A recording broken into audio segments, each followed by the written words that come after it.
Hi, everybody. Welcome. It's November 8th, 2023. This is Lessons for Full Spectrum Humans. I want to make sure that I say the correct lesson number, Level 2, Lesson 11. This one is all about Planetary Ascension, a Refinery of Light, and a Refinery of Personality Characteristics. This is going to relate a lot to what we are presently experiencing in terms of personal and planetary ascension. I will rant. I will rant and tear apart my own work, but actually, I always listen. I always re-listen to and if anybody watches this video out of order and they don't know about me and everything like that, I'm moving on a treadmill right now. That's why I'm making these motions. I went back and I listened to my notes and my original recordings from 10 years ago, and I always do that, and then I get my present level of perspective and kind of do a little compare and contrast.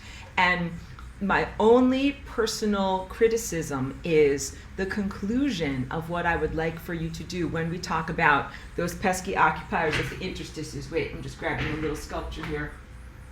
So your response to the recognition that there is emotional residue on this membrane here, which is actually something that is part of your internal structure in terms of your time body, but which is actually something that predates you as an ego structure. You would say it was, quote unquote, grandfathered in as something that is part of the cosmic infrastructure before you even became incarnated, and is part of the great imbalances of the present level of reality structure, and also part of what each one of us is here to heal and to rectify.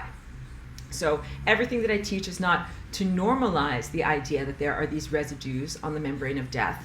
And then my only self-criticism of what I talked about in the lesson from 10 years ago is that then what I said, the response should be to send all that stuff back to the galactic central sun, which is the source.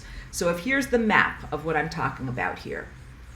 This is the source, which is also the destination, which is the central convergence point, the 0th dimension, and literally the epicenter of all consciousness.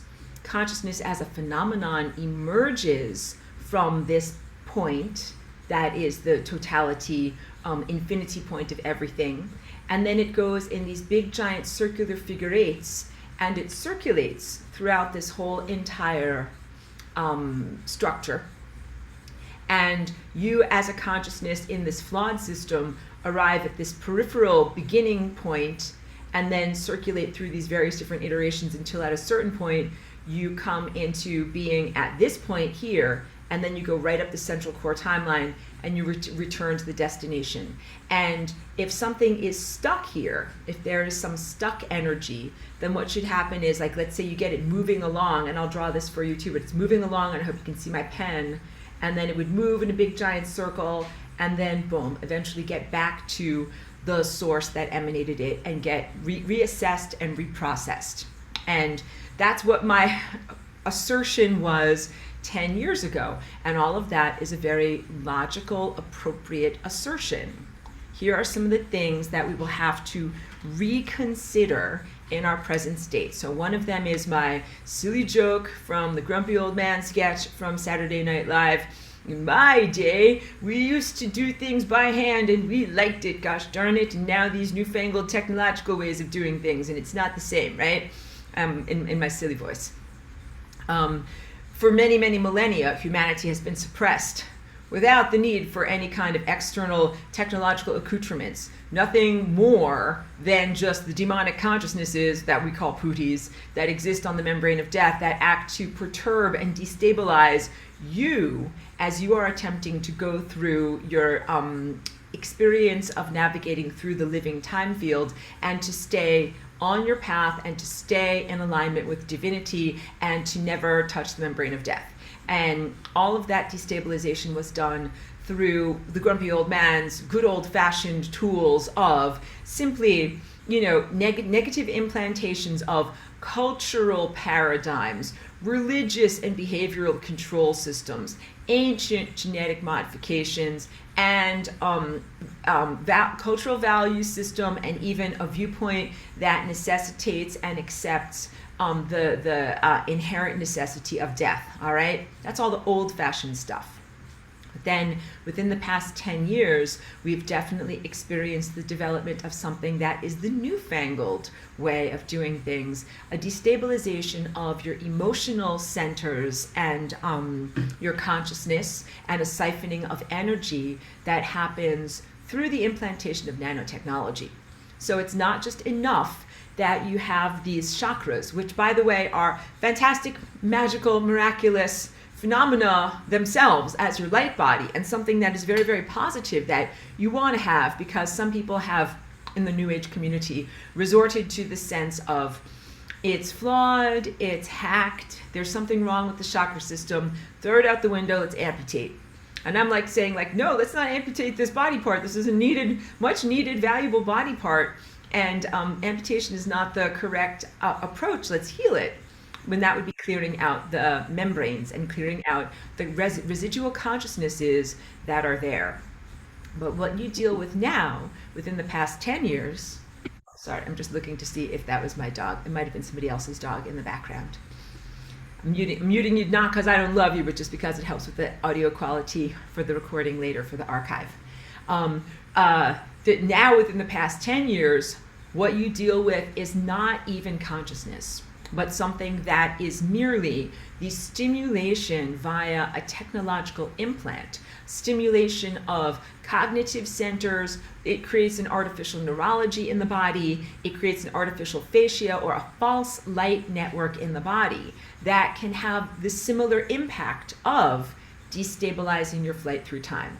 So just to reiterate, in the old-fashioned way, they used to destabilize your flight through time by like giving you a bunch of religious programming, cultural programming, affecting your DNA from ancient ancestral genetic modifications, but also through the implantation or education of erroneous thought structures, things that are about the necessity of, or apparent necessity of, decrepitude, chronological aging, decrepitude, and death. And that all of that stuff is like the original hacking of your system. And then what is going on right now is an even subsequent hacking of your already hacked system. And the subsequent hacking right now is highly technologically based. That means that it is made through this artificial installation. There's like hardware, software, and wetware. Wetware meaning that it lives inside of you as a biological entity, and it doesn't live in a contextless void, or I should say exist or have activity in a contextless void. That implanted wetware exists within the frequency poopola, the poop crapola of things that are emitted in the millimeter wave. So it self-assembles and it responds to what is in the millimeter wave. So basically, if you turned off that telecommunications grid, and or if you removed through a detoxification process all of the nano implantations of your body, those levels of destabilization, mental and emotional destabilization, and the siphoning off of life force energy would not be able to occur. Then you would only have the good old-fashioned ways that they destabilized your mind, destabilized your emotions, and siphoned energy off. I'm going to really go to my notes because my notes are really good on this. But the basic proposal is that in Atlantis, which I want to talk about a lot, as an ongoing concurrent culture, not really as an ancient culture, but to you guys it is ancient, and to me it is concurrent, and it is my home world.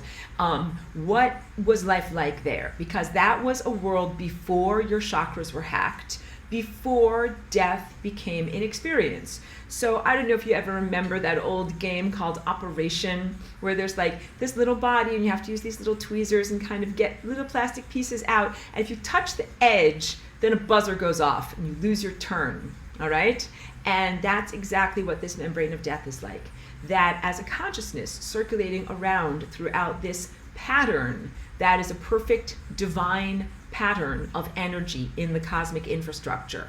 If your consciousness touches that membrane, that is the membrane of death, the buzzer goes off, you lose your turn, and have to, have whatever results, and try it again from a different perspective. All right, and in the time of ancient Atlantis, nobody ever touched the membrane of death. Everybody played a perfect game of operation. Everybody went completely in these divine figure eight patterns from the source into this position and then back to the source, which is also the destination. Let me draw this for you now in my two-dimensional cross-section shorthand in order to get this across to you. But this, it relates to your cultural definitions of what is heaven and what is hell. And I want to relate this also a lot to food and to your digestive system.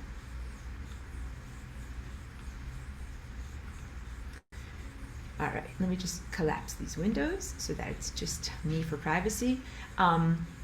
So this is, of course, the membrane of death, and we'll make it very exaggerated. It actually has no thickness, but I just draw it like that so that you can have a sense of like that. This is the worst drawing I've ever done, guys. Hold on. We can't have class. Jump out a window. That was never going to happen. Okay, let's try to make this a little bit better. Okay, so this is the cross-section of that same shape that I just showed to you.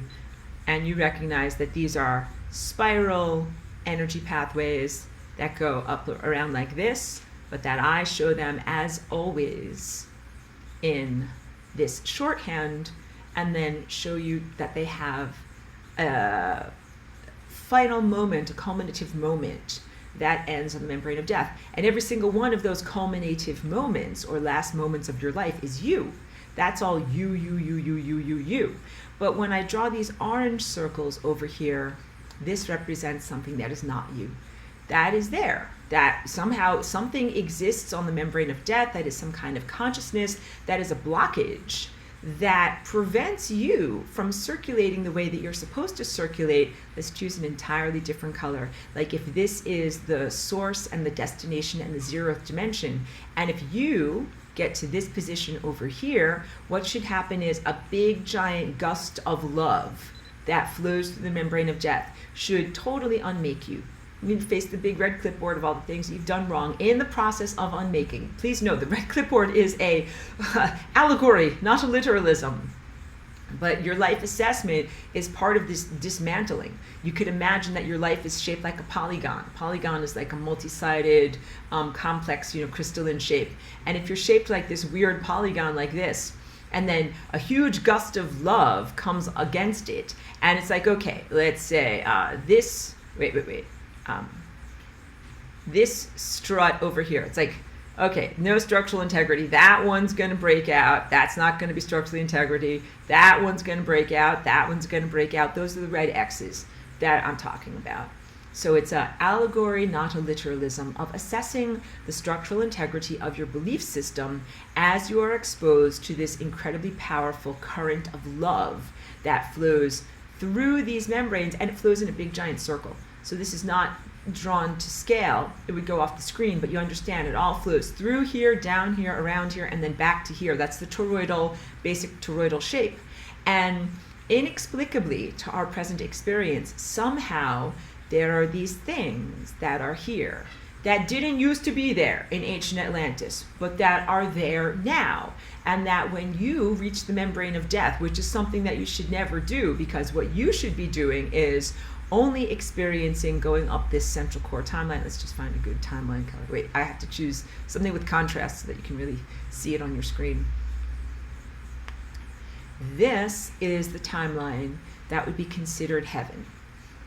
And this timeline is the timeline that we all experienced exclusively in Atlantis, and never experienced any of these timelines over here. Let me just use the right color. We never explored any of these timelines, never played one wrong note, never had one misstep or one experience that was not purely in alignment with the divine orchestrated preconceptions of our life. And this blue timeline, that is the central core timeline, this is infinity. So I'm showing you a line segment, like from here to here, of something that actually extends infinitely in this direction and then infinitely in this direction. That what you experience in this particular life or incarnation or segment of your consciousness is a portion of infinity, but what you're really experiencing is part of being a big giant you're part of a big giant grid. Let's draw it for you. This is what it would be like. So here, all of these purple dots represent the source, but just an infinity point and the singularity in various different places. And then what you have are these blue lines that bounce back and forth between these various different epicenters that are the source. And the bouncing back and forth is the exploration of an infinite journey within a finite space. This is actually all really good stuff. It's perpetual motion machine stuff. And I have to say that because I'm speaking to you through the filter of a traumatized world where you're sometimes very concerned because you're like, oh no, it's the karmic washing machine. I'm stuck in something. I'm bouncing endlessly back and forth between two places and never getting anywhere. Like, stop, I'm on the hamster wheel. So I have to recognize that and comfort you and assuage your trauma and tell you that actually being on an infinite journey like this over here is super duper positive. That is the sustenance and maintenance of the fabric of the cosmos. It's good stuff because it is actually done in freedom. It's part of the brochure of the ideal reality that you signed up for when you agreed to incarnate and even have this experience. That divine, unperturbed, pristine state of bouncing back and forth between those points that are the same singularity point, or exploring that infinite highway, that is what we would call heaven. It is a blissful state, a frictionless state, and a state within which, again, if there's a musical score of the cosmos or like a cosmic orchestration, you and all other organisms all play exactly the right notes. There is no death, there is no suffering. And I'll just return to my face so I can talk about this a little bit more and more easily. There is no need for the death of others in order to sustain you. So the reason why it's worth it for you to go back into the lesson from 10 years ago, what is still valid, because I talk a lot, I'm going to just tilt this back down, talk a lot about your digestive tract. And so I just started class a moment late. Everyone saw me, I was eating my little cookie, eating a little coffee snack before we get going here on the marathon. That is a divine and positive, oh sorry, hold on a moment, just, there's garbage trucks outside, cheeky barks at garbage trucks, okay, I wasn't sure if there was going to be loud barking. Eating of food. Something had to die in order for me to have my coffee snack. It was almonds from an almond tree, and coffee beans, and dates, and some other good things, coconuts. All of these wonderful things had to die in order for me to have my coffee snack. And if you're like, if you're a vegetarian, you're like, well, technically those almonds, they blah, blah, the tree is still alive, but they represent the reproductive organs and the potential for the future generations of trees that don't get a chance to be in existence because I ate them before they got a chance to become trees. So there's nothing wrong with that. However, in the human experience, humans have experienced a lot of inner conflict because you recognize that in order for your life to be sustained, you're getting your life force from some other organism, and that this is called eating, and this is called food, and this is normative to this time place. But this is not what we did in ancient concurrent Atlantis. That is not how we were sustained. So there's the inner conflict of you as your basic nature of being extremely generous, extremely conscientious, holistically minded, looking at and appreciating the value of all consciousness everywhere, and really reflecting upon others as the self, and saying, I don't want to have to take this organism, be it a chicken or an almond or a lettuce leaf or whatever it is, grind it up with my tooth crystals that are actually my telepathic equipment. Your tooth crystals are actually not meant to be used as kind of like mashers and scrunchers. That's not what they are. So just as a basic aside, your tooth crystals, they are connected through dental nerves all the way up into your brain, into your language centers. And they're a big part of how you tune your brain to be able to receive telepathic communications and send out telepathic communications. So this is a big part of your communications network, not just for speaking and singing here as I am with the flapping of my moving mouth parts, but internally being able to receive and broadcast ideas, information, and harmonic expressions like music with your mind. And so these are like fine-tuned instruments. I can hold up anything. I can hold up like a very, very special, finely shaped crystal, which is what your teeth are, and then be like, okay, but now we've devolved, crashed down into the fall. He didn't fall, he was pushed, and into this degraded state that you did not enter into accidentally, is what I'm trying to say. And you're using your delicately calibrated mouth crystals to like mash up a bunch of potatoes. And you smoosh up a bunch of potatoes in your mouth, and then also there's the entire alimentary tract. Everything having to ferment that food in the center of your being, and then have it go through all of your intestines in order to have your body refine out light, because this is the lesson about Refinery of Light. And we'll talk about some of the problems with how I've presented this in the past also. I'll be very self-critical. But the idea of your body is a refinery of light, like food goes in here, whatever, potatoes go in here, and then your body refines the light out of the potatoes. And when I talk about light, I am not merely talking about optical illumination, which is how many humans interpret that word. I'm really talking about information.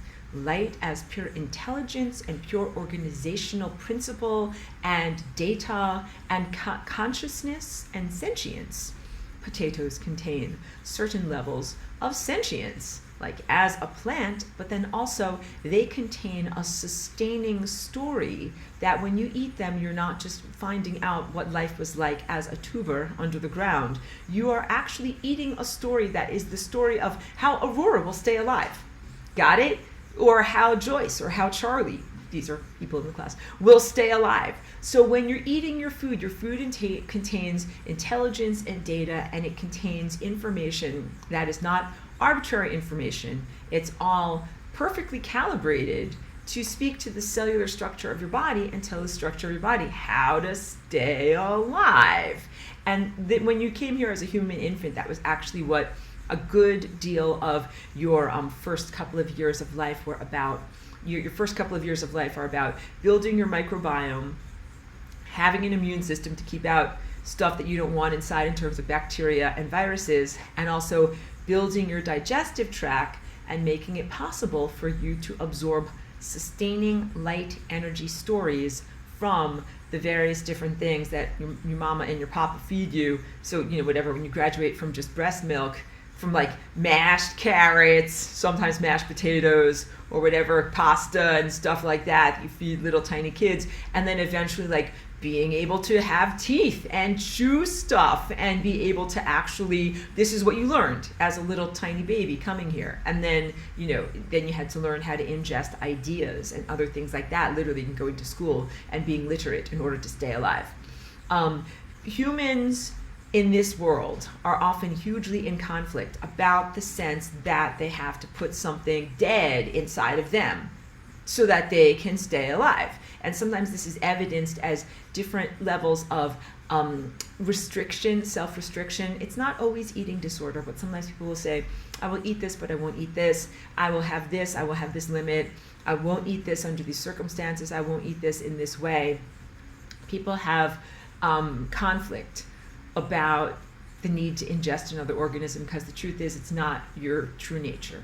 Your true nature, to speak in positives now, and this is also why I want to finish that before speaking the positives. Some people call this hell. Some people say that this is analogous to hell in the sense of that is where you've got inside of your body these undigested presences that are formerly alive organisms, and they are sustaining you, but that there's death and torture as an innate part of your existence, and even the lower chakras that are in that physiological area of your body, like your root chakras, your reproductive centers, your excretory organs, all as being associated with hell and negativity. I don't want you to associate your bodily processes of digestion and reproduction and all those things as being a part of hell and negativity. But I'm just like giving you the roadmap and an accurate description of what things have presently been. And this is also how we can comprehend, self-limitations that people will do for themselves, like vegetarianism or veganism. Some of it is based in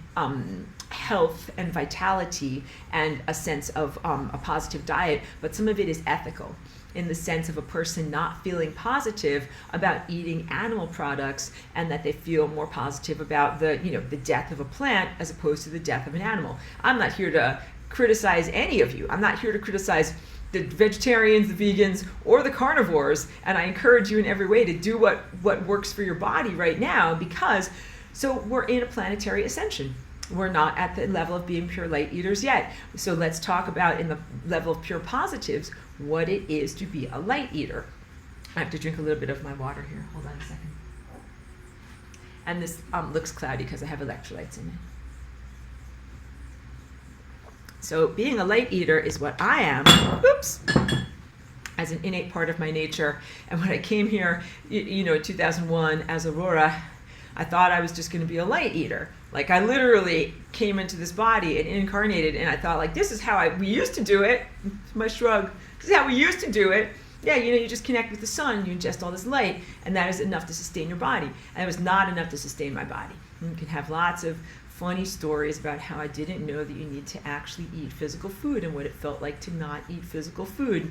And then I learned, like you learned as a baby, like, oh, food goes in here. You have to do stuff. And I didn't know anything about the ingredients of food or what food was made out of, probably much like you just go by taste and texture, and also cultural availability, that I ate what was available in my world, and I modeled my behavior upon the people that were around me. I ate what they ate, much like you did in childhood. Like, you eat what your family gives you, and you eat what the people around you eat. It wasn't until 2006 that I started to really learn about food production, about ingredients, and about what goes into food. I mean, I was so disconnected that I didn't even really know, like, how food appears in the magical food room that is the grocery store. Like, I didn't know anything about distribution networks or anything like that. That I literally didn't know, like, how did the food get there on the shelf, and how is it processed? If you have a jar of milk or whatever, like, the milk has to be on a truck and somebody puts it in a jar. Like, I had to learn about all those things, much like you probably did as a little child. So yeah, I learned about all of those things. And as I learned about all of those things, then I recognized your materialism, the economy that is here, the limitations in food, the costs in food. And then I also started to learn about food becoming adulterated and genetically modified. So, just as a brief aside, genetic modification of your food is a weaponization of your food. It is, first of all, you've been in, I'm going to talk about dark stuff now. Your shoulders are already going down. I feel it. Chin up, everyone. You can do it. Because your food used to contain a much higher quotient of light than it presently does. So different things over, like, in the 20th century led to the degradation of your food supply even before genetic modification. And those degradations of your food supply include the depletion of your topsoil and the use of chemical fertilizers, specifically nitrogen, to compensate for the degradation of your topsoil. And the degraded topsoil not only doesn't have a lot of the natural fertilizers that are in there naturally if you do crop rotation and other good types of regenerative and restorative farming, and also doesn't have micro minerals, which are essential to the electrolytes carrying electrical signaling throughout your body that are hugely important to you. And so mostly in your present world, if you just ate food that is on the shelf at the magical food room, you would be malnourished. And you have to take some kind of a supplement in order to be able to get the micro minerals that should be a part of your food but aren't there because they're not in the soil, and they're not in the soil because of the very, very foolish and benighted ways that human farmers have treated their soil. And that goes up into like World War II and slightly after, but then in more recent decades, you have the horrific nightmare and grotesquerie that is known as glyphosate.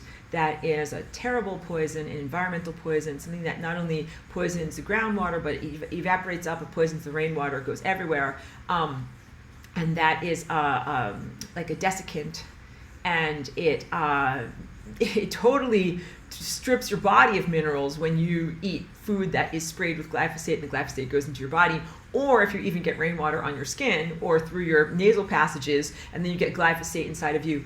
It takes those positive minerals out of your body, including sulfur, which is hugely important. So you have to do some kind of supplementing with sulfur. Like, I'm just giving you like a heavy trip here. We're talking about hell, death, glyphosate, a lot of things that are out of balance.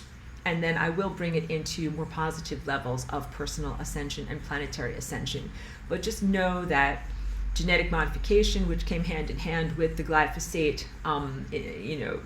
destruction of your planet and your water supply in most of your continents of this planet, are an intentional weaponization of food, of taking the light out of food. So food is supposed to have some amount of light in it. You're in bodies right now that are light-eating bodies, but you've been genetically modified many times.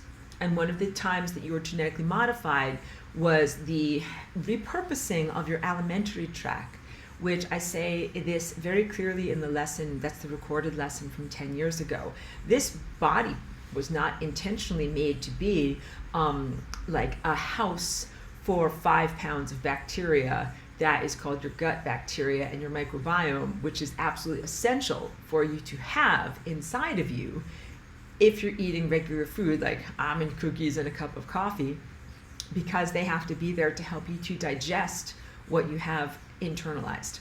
If you didn't have microbes, you could not absorb any of the micronutrients and minerals, just as plants require microbes in the soil to be able to absorb the micro minerals that are in there. So I had a huge education when I started to learn how to grow food in, let's say, like 2011, 2012 or so, that I learned all about the soil microbes and how if plants don't have microbes in the soil, like if you sterilize soil and then you put a plant into it, the plant will usually die because there's minerals in the soil that the roots literally cannot access. And same thing, if you sterilize your digestive tract by drinking taking antibiotics or drinking certain things that kill your microbes in your tummy, then you eat food, you will have a tummy ache because your body will be like, I have objects in here that are foreign objects and they can't get broken down and they can't get absorbed by my body. It's the same exact thing as the plant's roots that can't access and unlock enzymatically the nutrients that are actually there and that are available to them. So all of this it's like an analogy of like food and light, sustenance being available in proximity, but you're not able to effectively access it and internalize it. And this actually describes and mirrors the state of consciousness that's on the membranes, where there are these residual consciousnesses. So wait, now let me make a little bit of a distinction between residual consciousnesses and non-consciousness. As I grumpy old man sweater pretended, joked at the beginning of this class today.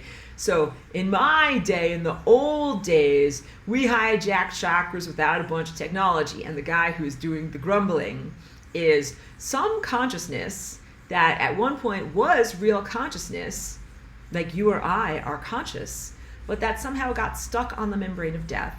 And then now is using your life force energy from the food that you're eating and refining to sustain its own consciousness from inevitably being broken down by that stream fire hose of love and returning to the source and kind of facing the music and having to respond to what's going on. But that is different than non-consciousness. Non-consciousness is what the nanotechnology is. So to make it clear, the stuff that's stuck on the membrane of death that we traditionally in human mythologies have called demons who live in hell, at one point were considered to be true consciousnesses and divine sparks that have just become like totally distorted and very, very far off their path, so far away from what they should be doing in existence at all. But something that has at its core some level of consciousness, which is why 10 years ago I proposed that you should send that consciousness back to the galactic central sun, put it on a big, giant circular journey back to the source, kind of like send it back home. It's going to deal with it and get itself refurbished, like at the factory where it came from, so that it's not so messed up. But that's really, really different than the nanotechnology that we deal with, which does not have consciousness. It is never alive. It's a never was. It doesn't exist, and it has never existed. Although there are stimulations that are made to your neurological presence, and you as an alive being have a tendency to project aliveness onto other things and to presume intelligence and consciousness. What you are interacting with within these past 2 to 5 years, and also roughly within the past 10 years. But Grumpy Old Man says, in my day, we didn't used to do it this way. The ancient Sumerians weren't dealing with nanotechnology, although you did get genetically modified back then. As a human, you got enslaved and genetically modified by a bunch of ancient Sumerians, but they didn't sprinkle smart dust on your atmosphere and have it create these artificial networks inside of you. That is a different level of invasion that you have been facing more recently. And that stuff doesn't have consciousness. And you shouldn't be sending that stuff back to the great galactic central sun or to the source or to the 0th dimension, because it doesn't come from there. So you have a distinction to be made in the sophisticated levels of your being that you are achieving now. Just like if you're a tiny child and you have to learn, like, in your body, what's the difference between a positive, healthy, one-celled organism like lactobacillus that helps you to break down milk and digest it, as opposed to an amoeba that gives you dysentery and makes you die, as opposed to a virus. That all of these 3 things your body has to learn to distinguish between. So you, with your own being now, are having to learn to distinguish between the influences that are destabilizations that come from some ancient thing that I can't even put a time frame on it because it's in hyperspace. The stuff that happens in the membrane of death is outside of time. There is not a clock that's running that you can say, or a calendar where you can say this many millions of years have gone by, but you just say it's an almost uncountable or unimaginable amount of time that consciousness has been there that is not supposed to actually be there, and that has been then influencing you and your individual and collective experiences as a planetary culture and as a species while you have been embedded in time. So something that's not really limited by and is not really embedded within time is having all sorts of impacts, rather, upon you as an experiencer in time. And I've also, well, this is also totally not in my notes, but I have recently reframed my sharing about these putis on the membrane of death.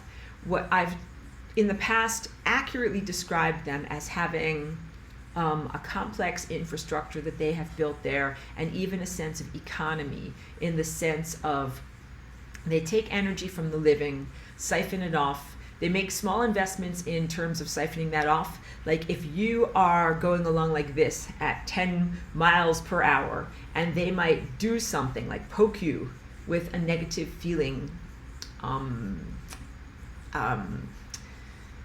like a start, get like a little start investment, whatever it is, and you get that little negative feeling, but then that little negative feeling really makes you go off balance, and you not only lose momentum in like how fast you're spinning, but you start to kind of like wobble off of your path, and you release, let's say, 35 units of energy. And if they only put in 10 units of energy, they got 35 units of energy back from you. That is a good energetic investment for them. What I just described to you, like, hey, Aurora, like that sounds like the stock market, right? Buy low, sell high. This is how you do money. This process of siphoning energy off of the living predates your cultural contrivance known as money. It predates the stock market, it predates agriculture, it predates the sense of commerce or anything even more than like basic barter and trade or exchange or sharing. The sense of making a small investment and then achieving a return on investment, your ROI, in terms of demonic interference. I hope I'm being silly and facetious with my facial expressions, because I want you to know like how ridiculous it is. Like this is me, like I'm like a demonic stockbroker. What's my ROI on these negative feelings? I just poked that guy and I've made him feel bad about something he did in 3rd grade. How many units of energy am I getting back from that? And then the secretary or whomever, assistant, says, well, you're getting 42 units of energy back from the time that you got, forgot to send a birthday card to someone else in 3rd grade. It's like, good, you know? So this is, I hope that this is positive, fun, humorous. I'm never sure because I know I have a bizarre sense of humor. But what if I'm the demonic stockbroker and I'm like, hey, remember that time you forgot to send that birthday card, or you were very, very mean to someone else? And what if you don't give off any energy? Like, hey, like I just made an investment. I just did, bought 10 shares of your misery. How come I didn't get 42 units of energy back? You refused to be miserable for me.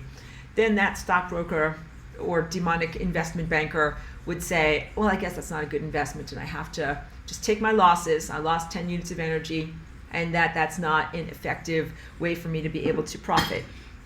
So then you start to see how your personal responses to these negative stimuli, be they from formerly conscious, now demonic putis that are on the membrane of death, or never conscious, never alives that are merely neurological signaling stimuli via technological implantations.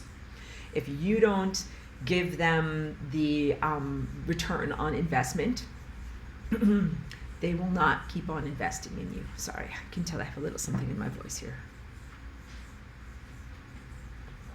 So the way that they make an investment is energetically, where they literally take a type of energy and try to put it into your chakras. That is kind of like, like a barb, like an energy barb or something like that, that then starts you having a mental experience. You have a thought experience. So they do it through various different ways. We'll delineate it. Your mind is associative. And when you look at something or experience a sensory experience, it often brings you to associative memory. You can have a positive associative memory, like, oh yeah, I have these flowers on my table over here. I was looking at those flowers when something good happened. And now when I look at those flowers again, I feel that good feeling because I'm like, oh yeah, I remember that good thing happened. I was looking at those flowers and I had that nice phone call and that's something good. And that's a totally different type of return on investment.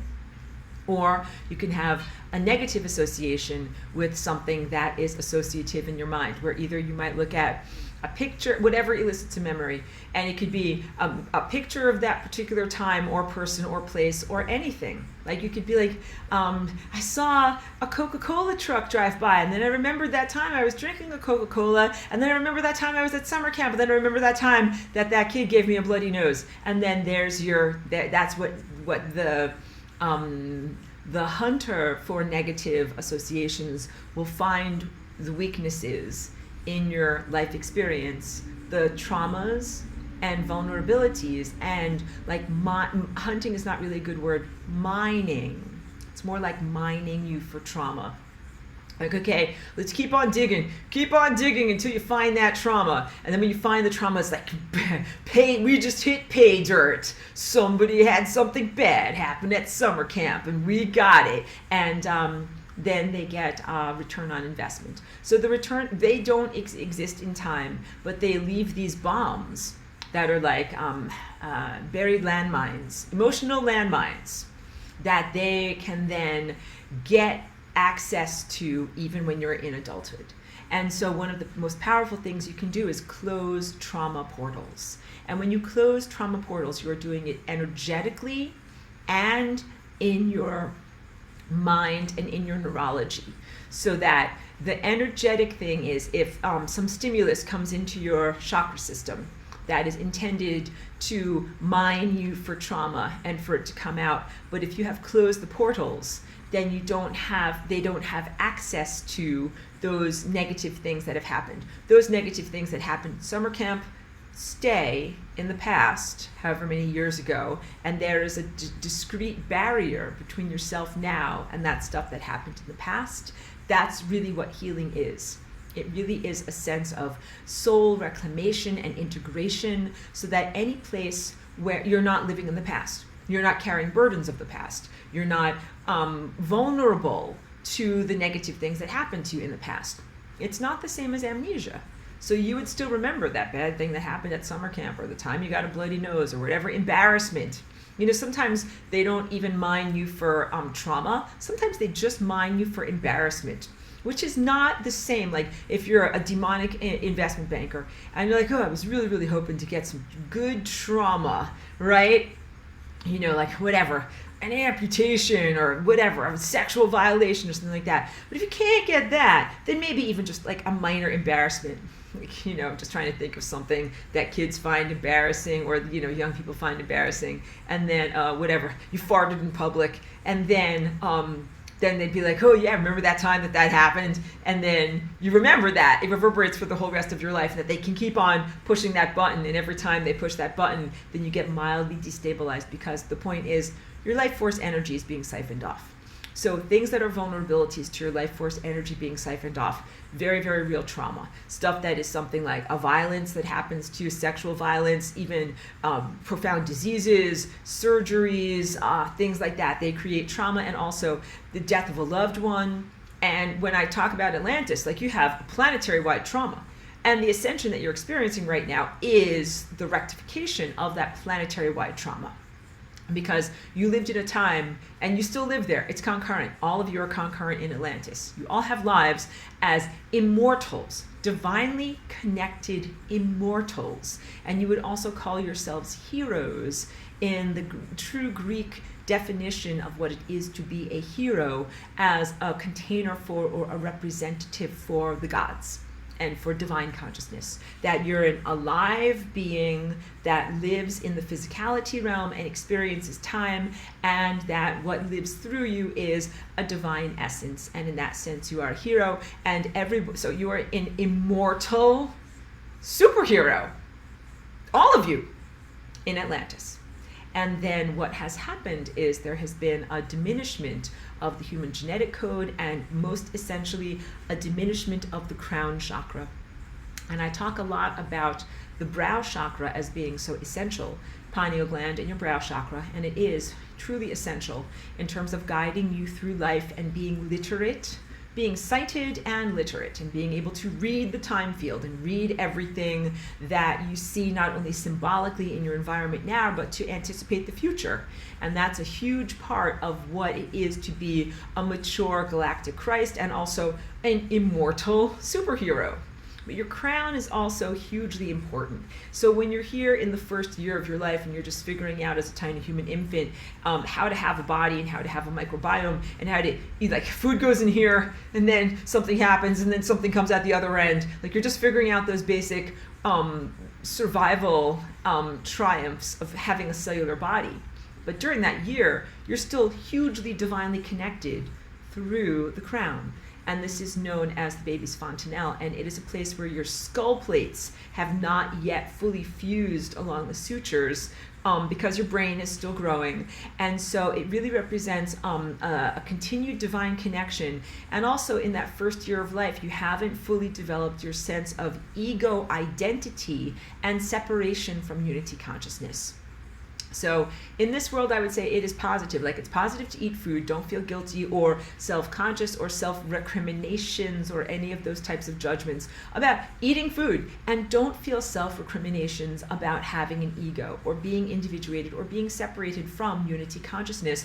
I look at it as a necessary stage of your development that then you will develop beyond and supersede that level of development. So while you're in that stage of development, celebrate it. Be like, yep, I'm in the stage of individuation right now. I was in unity consciousness, now I'm in a body, and I'm in the stage of individuation where I learn, like, this is who I am, and this is what my life is like, and these are the boundaries of my epidermis, and these are the boundaries of my ego, and this is how I define my sense of self, and here's my name, and here's my favorite sweater. I use the same examples every time. This is the house that I live in, this is my sweater, this is my dog, the things that I define myself as in this sense of individuation state. But then at a certain point in your development, you reintegrate and you connect again to divine consciousness in a state of unity with all consciousness, as consciousness is a continuum, and there's not a way for you to be discretely partitioned in what you are experiencing when you look at the levels of connectivity of all of these other aspects of self that are also consciousness moving in all of these different directions. Then you have superseded the level of development that is individuation, and you have returned to unity consciousness, but you've also gained so much, because when you why otherwise, like, why do this? Because you came from unity consciousness, and then you came into individuation, and then you return to unity consciousness, but you maintain your perspective of the whole entire journey, and you gain so much from the lessons of individuation. That's where you are right now. You are, in each one of us, presently exploring boundaries and sense of self, who I am and who I'm not. If I were to define to you what is the journey to becoming an ascended master as an individual, that's what I would describe.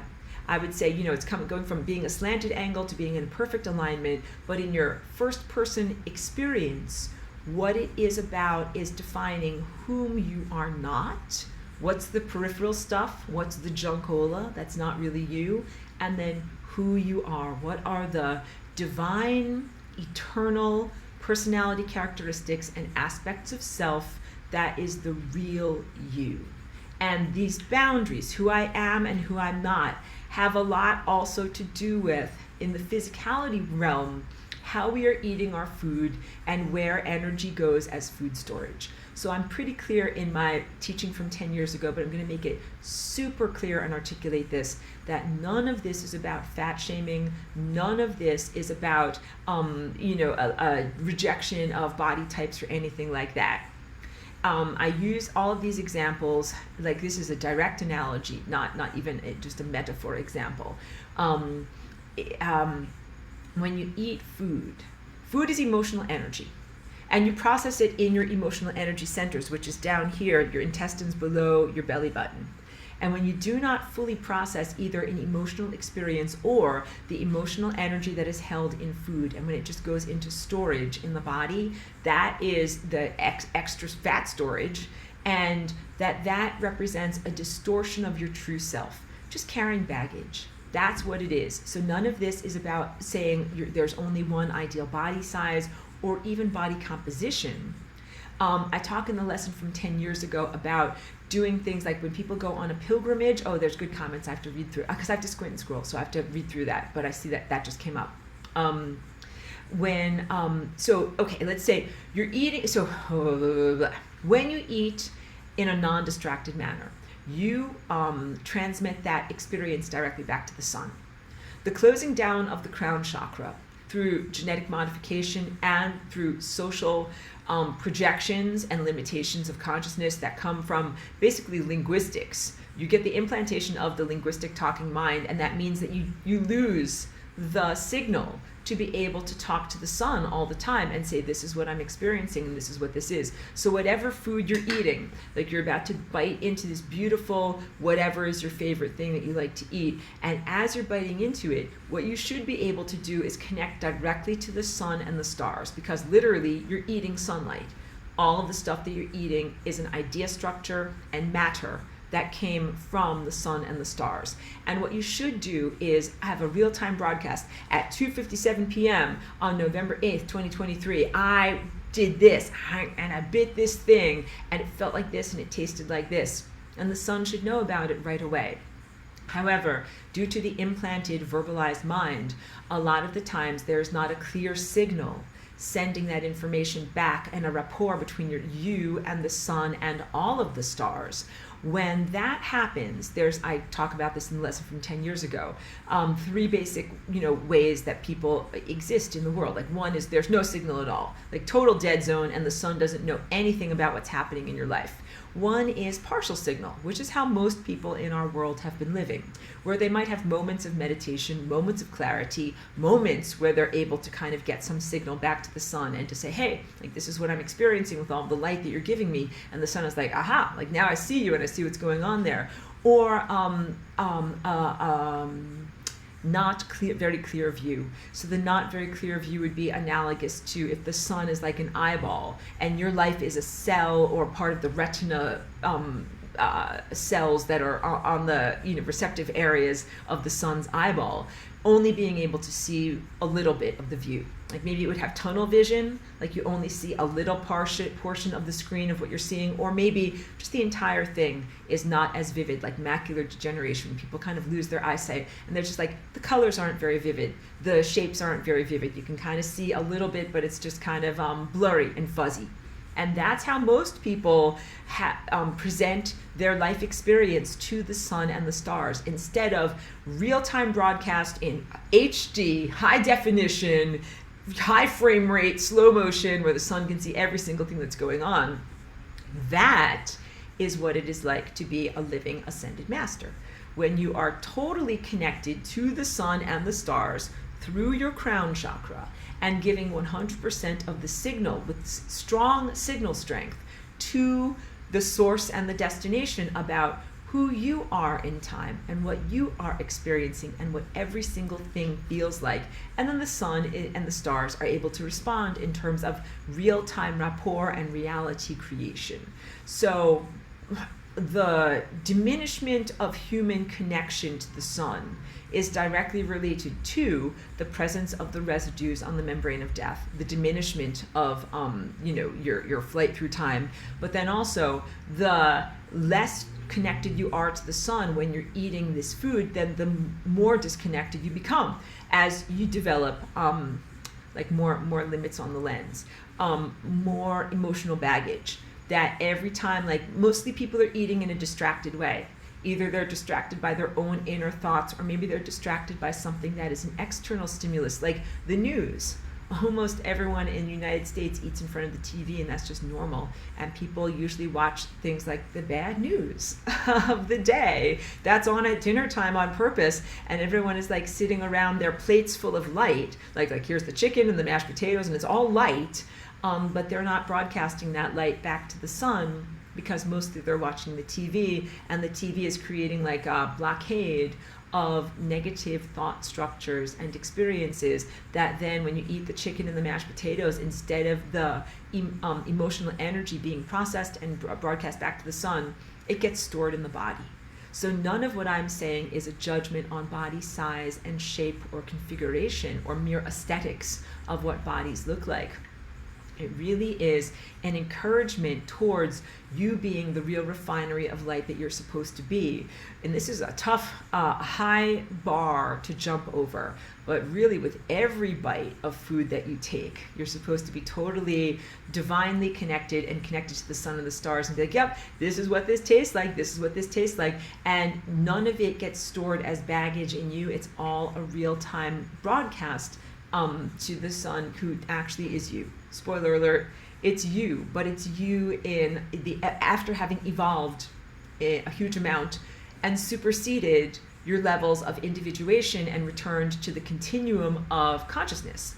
And then that is you also. So that's also you returning to being a light eater. So don't be in conflict with the idea that right now you're a food eater. Don't be like, oh no, like let me just eat like only lentils and like the smallest footprint possible. Like only eat things that are, I don't want to cause any death. This is like rocking back and forth. I don't want more karma. No more karma. No more karma. And not wanting to have to go through the washing machine again, and more lives and more debts and all those things. So you're like, okay, let me just eat the stuff that's the least debt incurring, and then barely stay alive. No, that's not what I want you to do.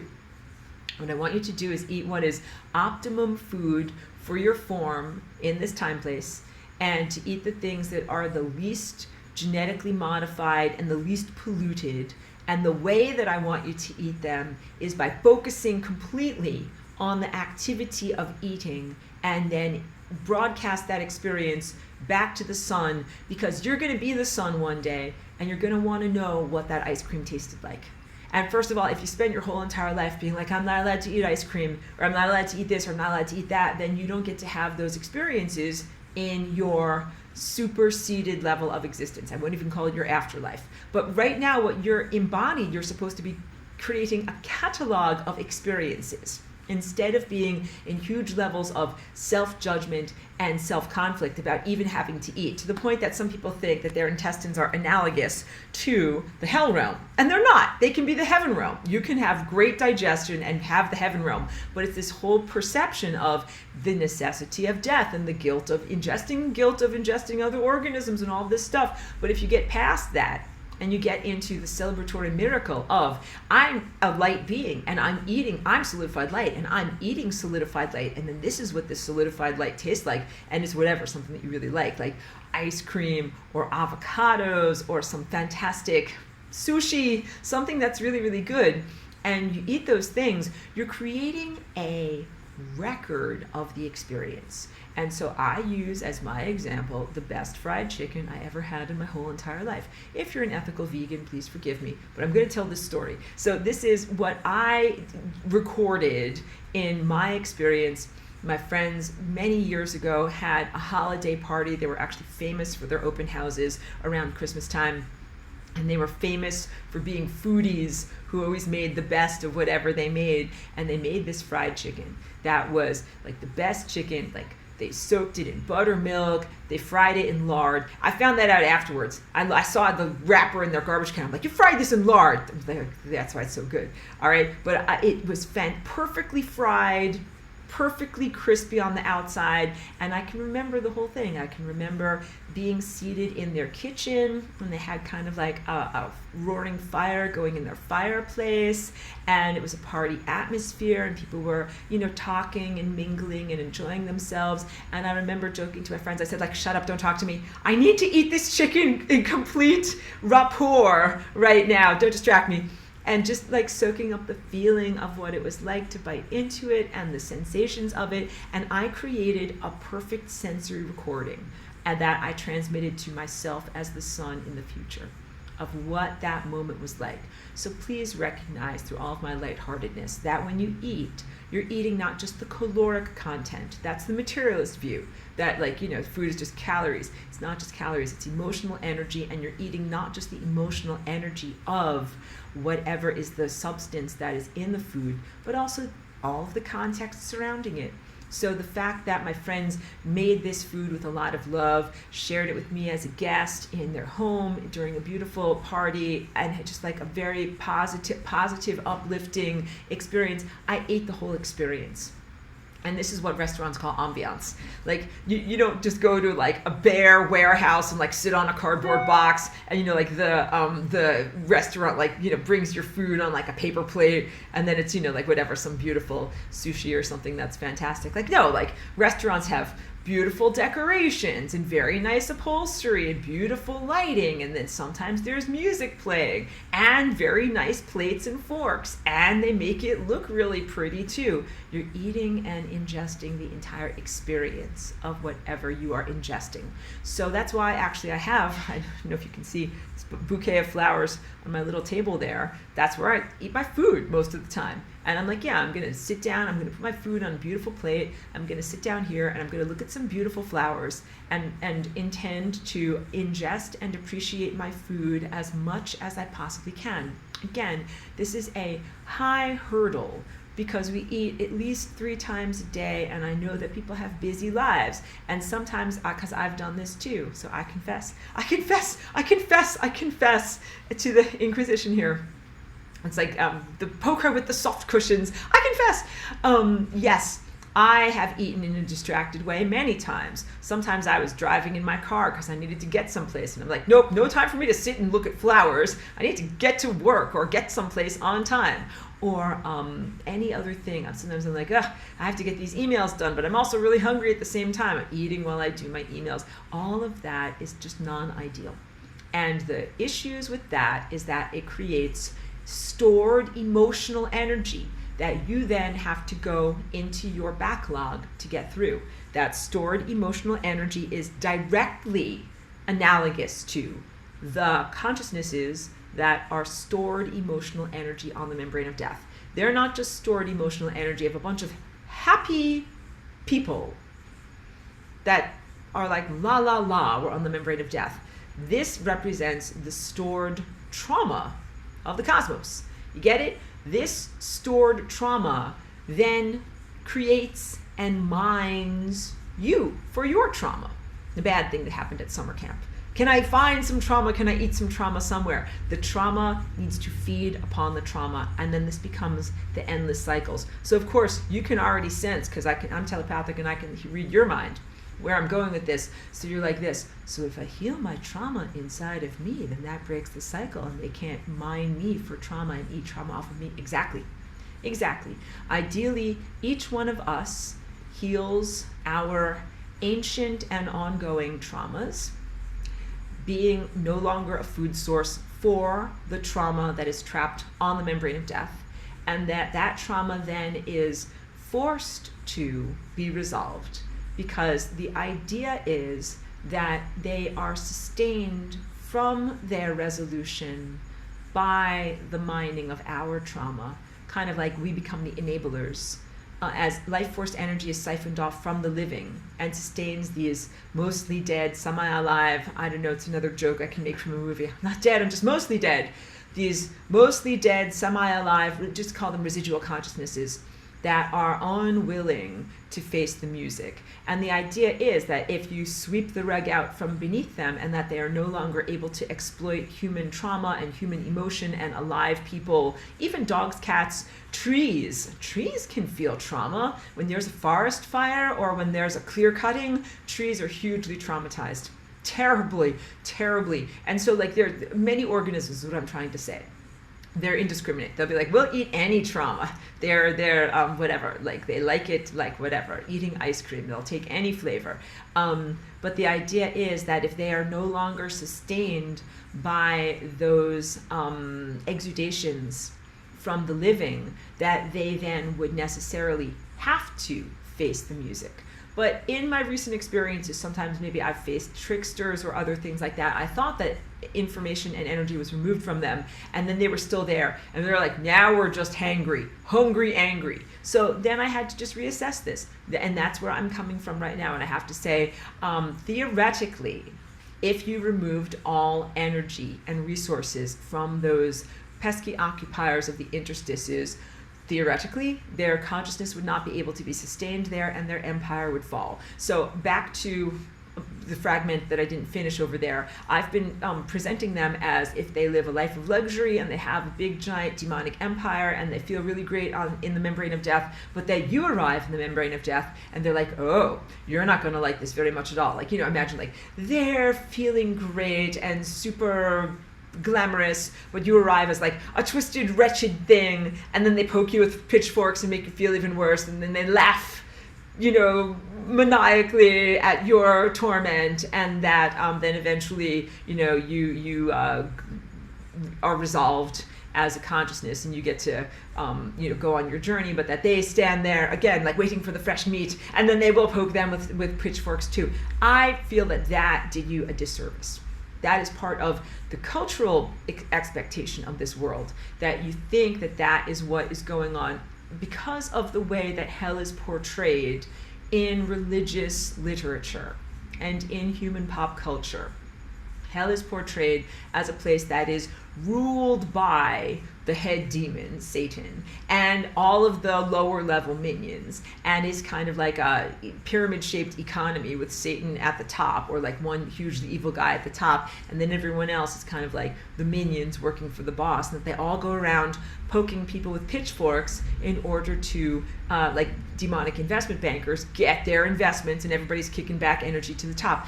And that, I feel like, is an accurate explanation of reportage of what has actually been happening in the world, but I don't wish to normalize it, because what actually should be happening on the membrane of death is any level of consciousness that is stuck there. First of all, there should not be an economy. There should not be a sense of a consciousness that is stuck on the membrane of death that has the capacity to mug or steal from the living, or to mug or steal from the other dead guys. And we're talking also about a realm that is loosely analogous to the astral realm, a realm of pure thought forms. So, the realm that you go to when you die a physical death is technically different than the realm that you go to in dreaming or in reveries or in psychedelic fantasy trips. Because clearly you're not dead in those previous 3 examples, but you go there when you're really dead, that's a different level of being. But I've presented it as if there is some level of comfort and luxury for the creators, the first guys that got there. In ancient Atlantis, nobody was there. Energy had never gone into the membrane of death. Just let your head explode. Because right now it's so normal to you that not only does the membrane of death be occupied by all these different versions of yourself that die, but that it's also somehow inexplicably occupied by some residual consciousnesses that died in some inexplicable way that made them go to the membrane of death and kind of stay there and not get resolved. And that their way of staying there is to have built this whole entire empire, and again, economy in the sense of being able to buy, sell, and trade. And what I want to make truthful about the membrane of death is that when any type of consciousness gets there, if it's an ancient consciousness, if it's a demonic consciousness, if it's a this, if it's a that, or if it's you, that you don't have the capacity to make yourself comfortable. Like, I'll steal from that guy, and that way I'll have 10 units of energy, and it won't feel so bad. And then, if I steal 10 units from that guy, and 10 units from that, and, kind of like constantly keeping your head above water. That should not be going on. So you should not be able to mug the living. You should not be able to mug the recently dead. You should not be able to mug other demons, like interdemonic, mafia crime families that fight especially over their stored energy that they might have, because believe me, they store up a bunch of energy. That's what trauma farming is, and the trauma investments are done in the living, but then sometimes it's ancestral. So let's say you are of African American descent, right? And your ancestors are part of the Black diaspora, used to live in Africa, then got enslaved and spread all over various different continents and caused an enormous amount of trauma, both physical bodily trauma, but also familial, like losing your remembrance of where your ancestors came from, cultural language, worldview, customs, dress, all of that then became a wipeout, an amnesia, something that was not accessible to you, didn't know your family's name or family's history, and then also a lot of physical trauma that happened to people who were enslaved. That all resides in a trauma bank. And if you're an investment banker, you're like, yeah, you want to get some money, go into Black diaspora stuff that's stored up in terms of how people were taken and enslaved. And if that's what's in the precursor to you in this generation, if that's in your biological body, then one of the most heroic things you can do is to close those trauma portals. And you do that through the healing in your own generation, in your own life, in your own emotional experience, so that these occupiers of the interstices cannot simply elicit a reverberation of that trauma from you. You were not the experiencer of the Black diaspora, but you are the experiencer of the repercussions of it. But that by poking you or prodding you or destabilizing you, that you would then not release a huge amount of stored emotions that came from the unresolved bad stuff that happened to your ancestors. Or if you are Native American, or if you are Australian Aboriginal, or if you have relatives from the Holodomor, or if you have relatives from the Jewish Holocaust of World War II, or if you're part of the Irish potato famine, or if your ancestors were burned as witches during the Inquisition, or any of the many other, a Trail of Tears, many other times when your particular biological ancestry was tortured, or when genocide happened. It's pretty much in almost every single person who is alive today has something in their ancestry that was a horrific starvation, torture, torment, war, sexual violation, or something that these demonic investment bankers can be like, we need some investment, go into that person's trauma stores. So one of the most heroic things that you can possibly do as the person that you are here today, is to close the trauma portals, and literally you speak to your body and the cells of your body, and you're able to say, like, you are safe here now. Like, that happened a long time ago to a different level of self, and that is not happening here now. So that way it's not a constant ringing of the trauma bell and a constant re-emission of those negative feelings. That is food for the occupiers of the interstices. One moment, please. So I'm also going to tear apart my work a little bit when I talk about the energy that is siphoned off. Pardon me. Thank you for that. So the energy that's siphoned off is an energetic, the quality of the emotions is not what we would call unconditional love. It's these denser emotions of grief and sorrow and pain, often anger, hatred, dissatisfaction. But those emotions in and of themselves, like they're I want to say, like, I've been maybe too facile in my definition of what is happening. True unconditional love is a fair exchange. I give you 10 units of energy, you give me 10 units of energy back, and that is unconditional love. But when someone is going to siphon off or elicit a negative energy from you, like a sadness or a grief, it is still not appropriate. If it's like, if I'm going to get 10 units of sadness from you, but what if I give you $10 in exchange? That is not unconditional love. So I'm trying to make a distinction here between my definition of unconditional love as a rapport and an equal giving and sharing. That is what you are doing with the sun when you eat your fried chicken, in a perfect sense of a rapport. When you live each moment, not even just the moment of sitting down with your food and looking at flowers and eating consciously and mindfully, but really when you do everything mindfully, when every single step and every single posture and every single word and cell-to-cell communication and body metabolism that you're experiencing is done in a conscious rapport with the sun and the stars, that is real love. And yes, the feeling state that you have in terms of your emotion is very uplifted, very euphoric, what we would call positive. It's very comfortable, it's very pleasant, and it's very, happy and elated.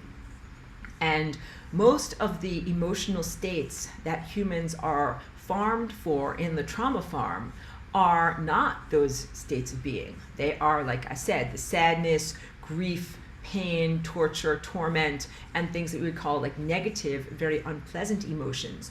And those emotions are a part of what happens when you take that love tone and when it gets slowed down and distorted and it's not an equal sharing, and they're basically the negative signaling of what it is when things are out of balance. So when we lived back to ancient Atlantis, which I love to talk about, sadness and grief didn't exist there. Death did not exist there. So you never had grief.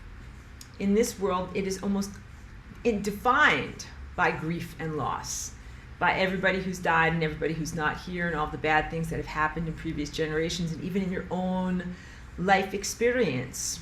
Most people define themselves by these very, very bad, painful things that have happened to them that made them feel sad or made them feel grief or made them feel unhappiness or fear or any of those things, and that they leave a very, very strong impact upon you, but that is not your true self. So now I'm circling back, I'm speaking in such nonlinear terms today, circling back to this as a refinery of consciousness and your journey as an ascended master, defining who you are versus who you are not. You are actually not your accumulated trauma. You are actually not defined as an organism by the bad things that have happened to you.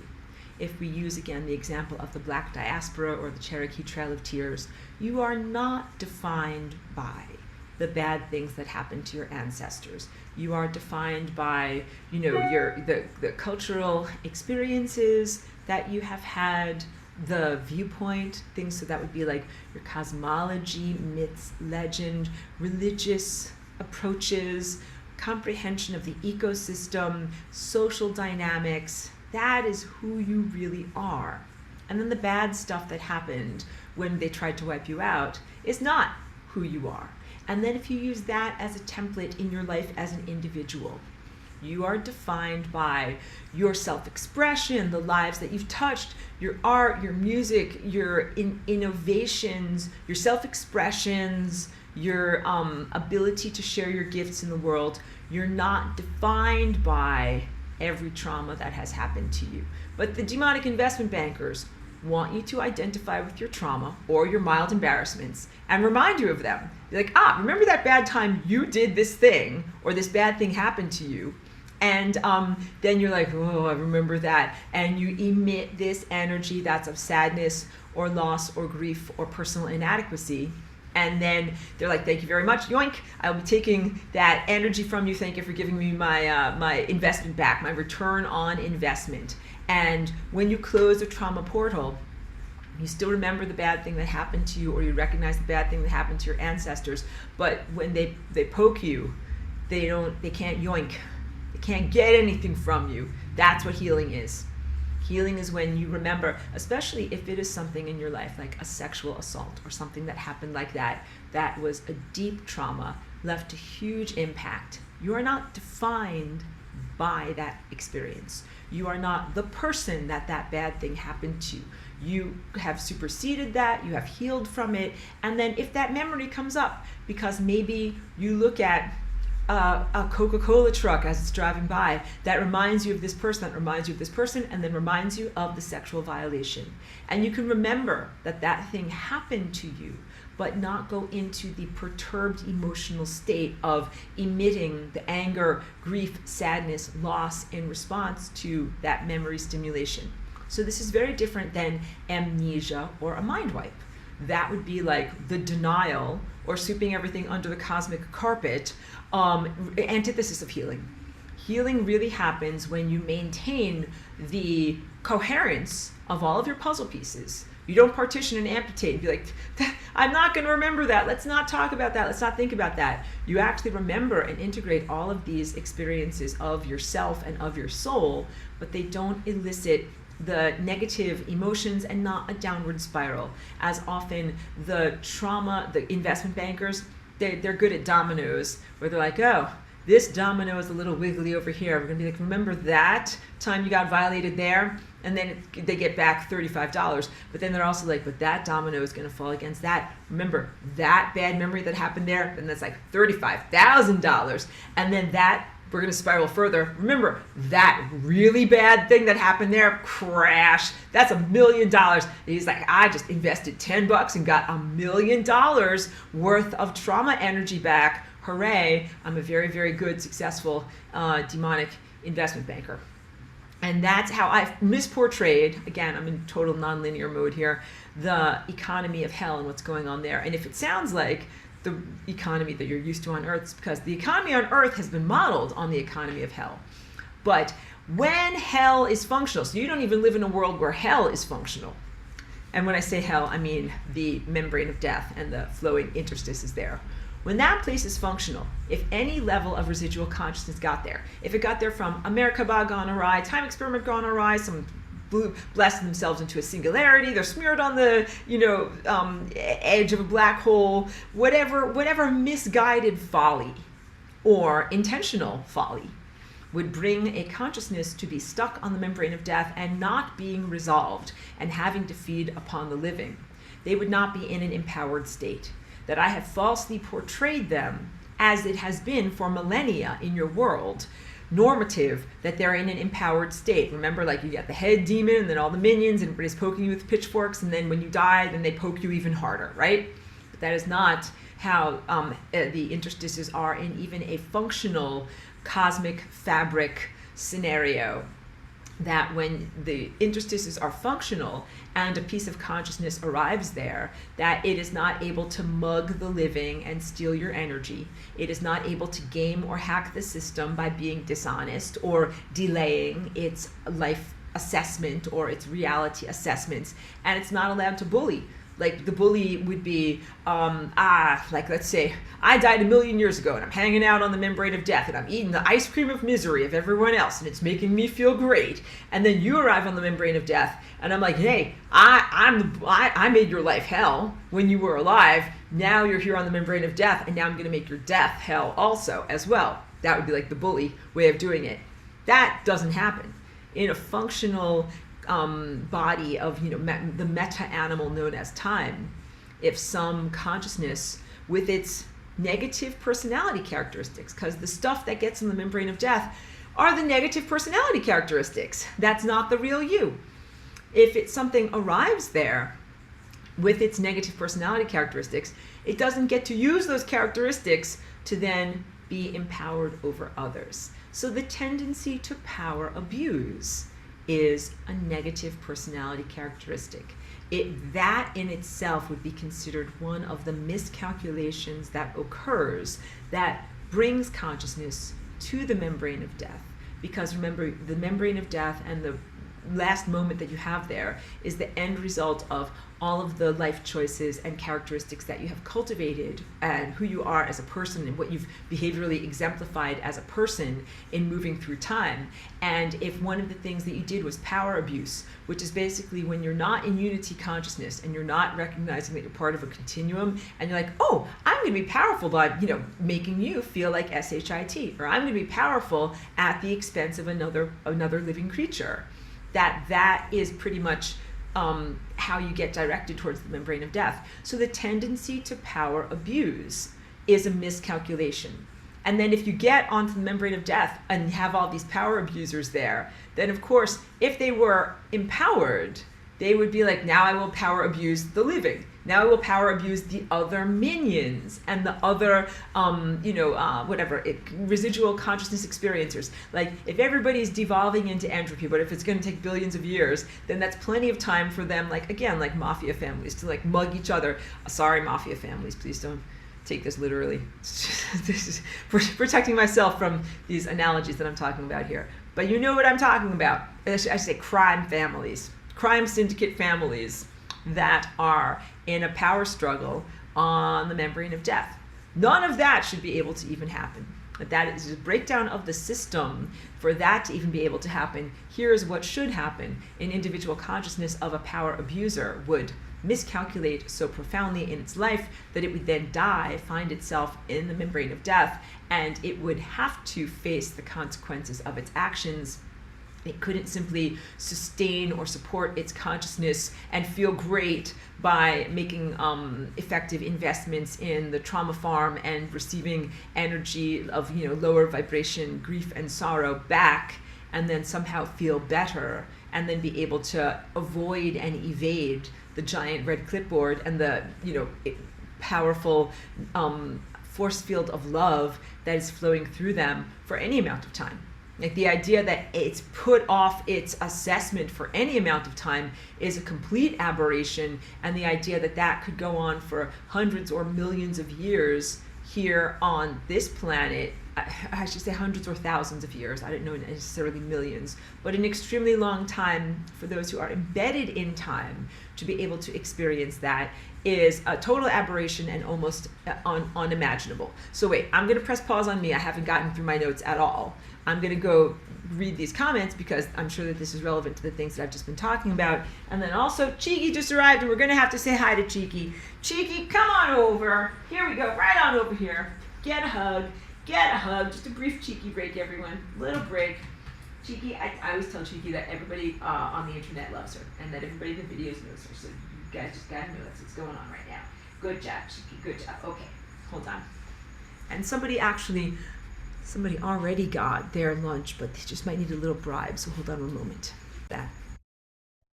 Okay, so back to this comment from Pedro, long-term student, thank you for being here, says, it just hit me. We are here like a painter adds little strokes of color until it gets the correct whole picture. We are here each to add our efforts until we get the correct reality. Do I make myself clear? Yes. I think that's a beautiful analogy. I think that's very accurate and a very well said way to be able to share that.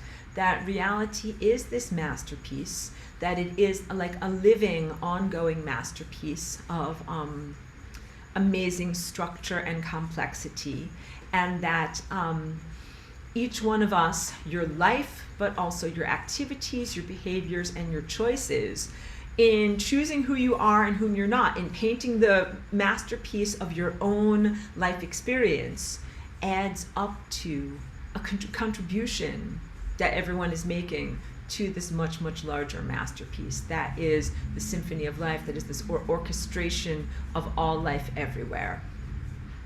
And Marie says,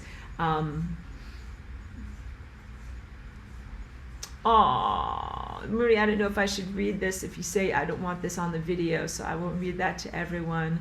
But I'm so sorry to hear that.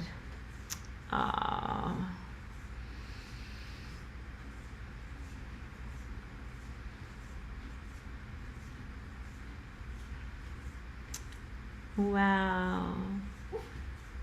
Okay, so wait, maybe it is okay for me to write this, because at the end of the comment you say, I wanted to share this with everyone. Anyway, I wanted to share this with everyone, so I will read it for you. So, I don't know, because Marie, give me a little bit of, I'm not sure, because you say I don't want this to show up on the video, but then you want to share this with everyone. Tell me if you want me to read it or not. Thank you, Lucy, for being here. And Lucy says, have the best week you can to everyone. She has to leave. Okay. Thank you. Got permission from Marie to read this. So this is what Marie wrote. Marie says, I don't want this on the video, but they killed my dog 2 weeks ago. They knocked me off balance, but I am restabilizing now. I'm so sorry to hear that. Truly, these are family members. When I comment on your YouTube videos, I get attacked, constantly sending me thoughts of cancer. Today, I was telling someone about them, and they tried to wipe my thoughts, and I had trouble coming up with words. And I said something weird that embarrassed me. They definitely hate me dancing, the flying your lasagna, recently sending such strong frequency that caused her nausea and vertigo for 4 hours, and that happens at her house only. And we wanted to share this with everyone. I'm far on my journey, but still a baby. I just want to say, Marie, like, I'm so sad. Like, thank you for telling us about your dog. Like, these are real family members and they're real love connections. So I'm very, very sad and distressed to hear that that happened. And the other things that you talked about, I will say I am distressed to hear them, but I'm not surprised, because that is very much not normal, but a behavior pattern that has been established, but that we're ready to change that behavior pattern at any time. For the nail that stands up, that gets pounded down. That, of course, our lives and our development as we are alive creatures, and as we are coming into levels of greater perception and self-empowerment, the residues on the membrane of death that are ancient and part of other millennias, they don't like it. And then the modern nano crapola stuff similarly doesn't like it. Both the team evil, for lack of a better word, really does not appreciate it when it is witnessed that we are making these life improvements, personal empowerments, and yeah, so they run all sorts of different types of distortions and assaults on people's bodies. And that can be assaults on people's loved ones, on their livelihoods, on their physical body structures, on their DNA. And just know that assaulting someone's DNA is like not only juvenile, but a huge criminal act. Because when you assault DNA, you assault the entirety of all DNA and all life everywhere. So if I had a personal falling out and an argument with someone, and instead of just like, I'm going to hit them on the head with a hammer, or I'm going to whatever, shoot them with a projectile weapon, that's one thing. But if I do something to hurt their DNA, that affects all of their ancestry, all of their progeny, and all DNA everywhere, and everyone who's ever been alive. That's a lot of collateral damage for just my personal vendetta against someone. So you have to recognize that any organism or consciousness residue that would behave in that way is so far off balance. Like, you know what I mean? Like when addicts make choices that, like when they will do anything to serve their addiction, they are not making good choices. They don't have rational infrastructure about what they're doing. That's what we're witnessing when we see these negative thought entities or residues or non-being acting in that way towards the living, then it becomes even against the idea of being a trauma farmer or a demonic investment banker, because both of those guys, they want to get energy, not be dragged further down. And when you destroy DNA, like trying to wish somebody to get a disease like cancer, which is a DNA disease, you get a debt that is huge. So the analogy would be like a trauma demonic investment banker doing something that then, there's like these regulatory agencies that's like, you're not allowed to do that thing, so now I'm going to slap you with a fine. And if your fine is like $10 million trillion, and you're like, you were trying to invest $10 and get back $3,500, and now you just got slapped with a fine of like 10 million billion trillion dollars, it is something that they would ostensibly wish to avoid. So the levels of consciousness that do that type of assault, we would define them as insane. You're really dealing with the type of pathogenic insanity, and not something that is acting out of rationalism, which is why I bring up the need for satiation of a person who's in addiction. They're in a level of insanity where they don't recognize the consequences of their behavior. So just a businessman is like, I want to make money. And then they would ostensibly not want to do certain things that would cost them money. And if you attack DNA, that's going to cost them a lot of money. But some of these consciousnesses are super duper desperate, self-destructive, and insane in that they do almost anything to be able to achieve their goals and objectives, including they have no problem with risking the destabilization of all time everywhere, which is the ultimate insanity, because then they don't even have interstices to occupy. If these things are so insane and so self-destructive that they would be like, just destroy all time, destroy consciousness, destroy the fabric of space, time, and reality. In many ways, they would have no problem with that. And then they would not have to face the music, which also reverberates to what's going on in the news right now. Some human alive people embrace the idea of apocalypse or catastrophe or the Book of Revelation style end of the world, because then they feel like they would not have to face the music, that there's this skirting of responsibility and avoidance of consequences that happens when there's just a complete wipe. Like just incinerate everything. It's like, because then it doesn't really matter, like, did you do the dishes? Did you fold the laundry? Did you do this? Did you do that? It kind of doesn't matter. Everything just got incinerated. That is the level of self-destruction and looking at cosmic infrastructure as if it's disposable that we experience with these consciousnesses that are residues on the membrane of death. So this now brings me to an even deeper level that I can share with you that's not in my notes. But the idea that cosmos itself is sentient. So time itself is sentient. The cosmic fabric of space, time, and consciousness, like this complex interweaving of timelines, possibilities, and probabilities, which are connected to light, which emanate from the sun and the stars, and they are themselves all sentient. It's all levels of sentience that woven within itself. All of that has self-preservation. Like the cosmos does not want to die. It does not want to be disposed of or to devolve. And the cosmos is this incredibly complex balance of different circumstances and causality features that make things happen and make things unfold and make things come together. And it doesn't happen by accident. It happens very, very much on purpose and with a huge amount of effort.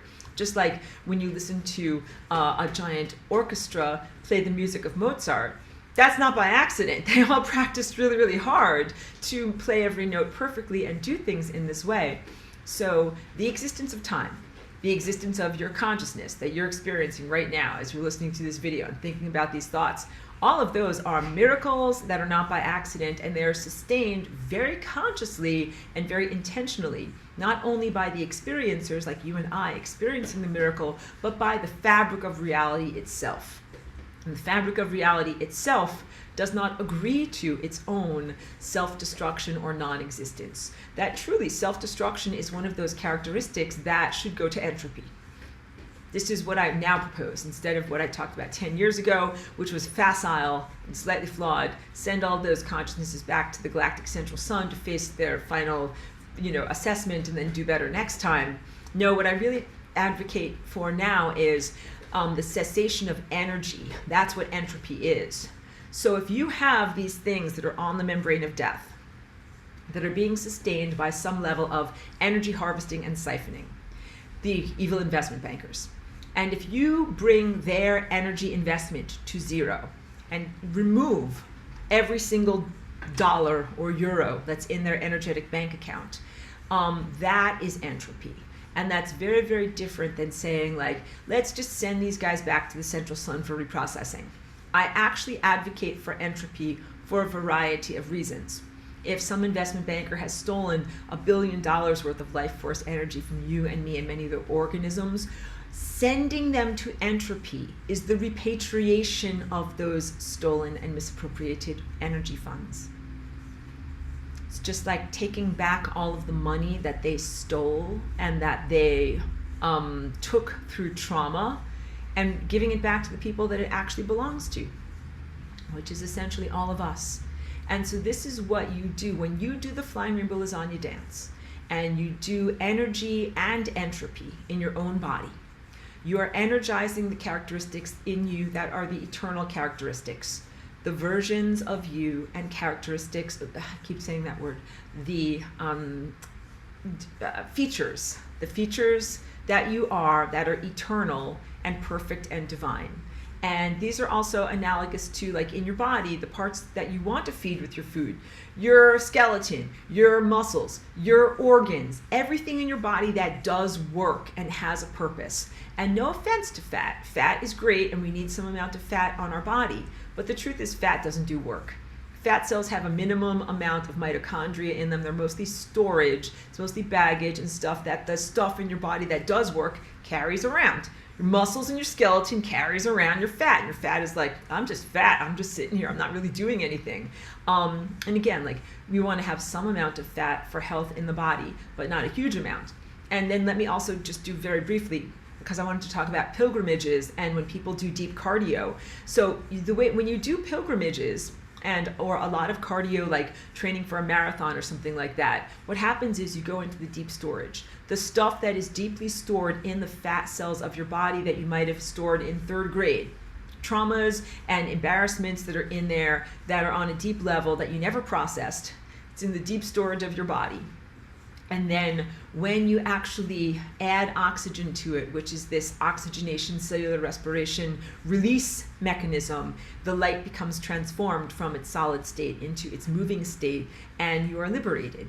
So there are different viewpoints. Like, science looks at something as merely calories and says, this is how many calories is in a sandwich. You eat this many calories. Calories in versus calories out equals how much fat is stored on your body. But it doesn't take into consideration the emotional trauma that you have that is something that is stored up that is beyond merely excessive calories. It's about the quality of emotion that you have inside of you. And when people do a pilgrimage or a lot of exercise, what they end up doing is liberating the stuff that's deep inside of them. But sometimes they don't change their body size. There's a nice Instagram lady who's 260 pounds and she runs marathons and she's talking about her journey. And some people are saying, like, you should look different if you do all of that running. And they don't recognize that she's doing optimum metabolism in her body by going into deep storage, and then she eats more stuff and maintains the same body size. So what I'm trying to say is, it is not about the size and composition of your body, but it is about being able to process the things that you've internalized and release them so that then you can ingest new energies. That's what this optimum state of health is. So if a person is slender, but they're still carrying around deeply stored experiences in the fats of their body from 25, 30 years ago, that's not an optimum emotional metabolism. But when you are able to do a lot of walking or running or cycling or fasting, and intermittent fasting also bring people into these levels. You go into deep storage and you're like, let me release this stuff that was stored up here, and then it doesn't mean that nothing is ever stored up again. It just means that you're releasing something from 35 years ago. Then you can store something from 5 minutes ago, but then you don't have to store it for 35 years. You can process it quickly.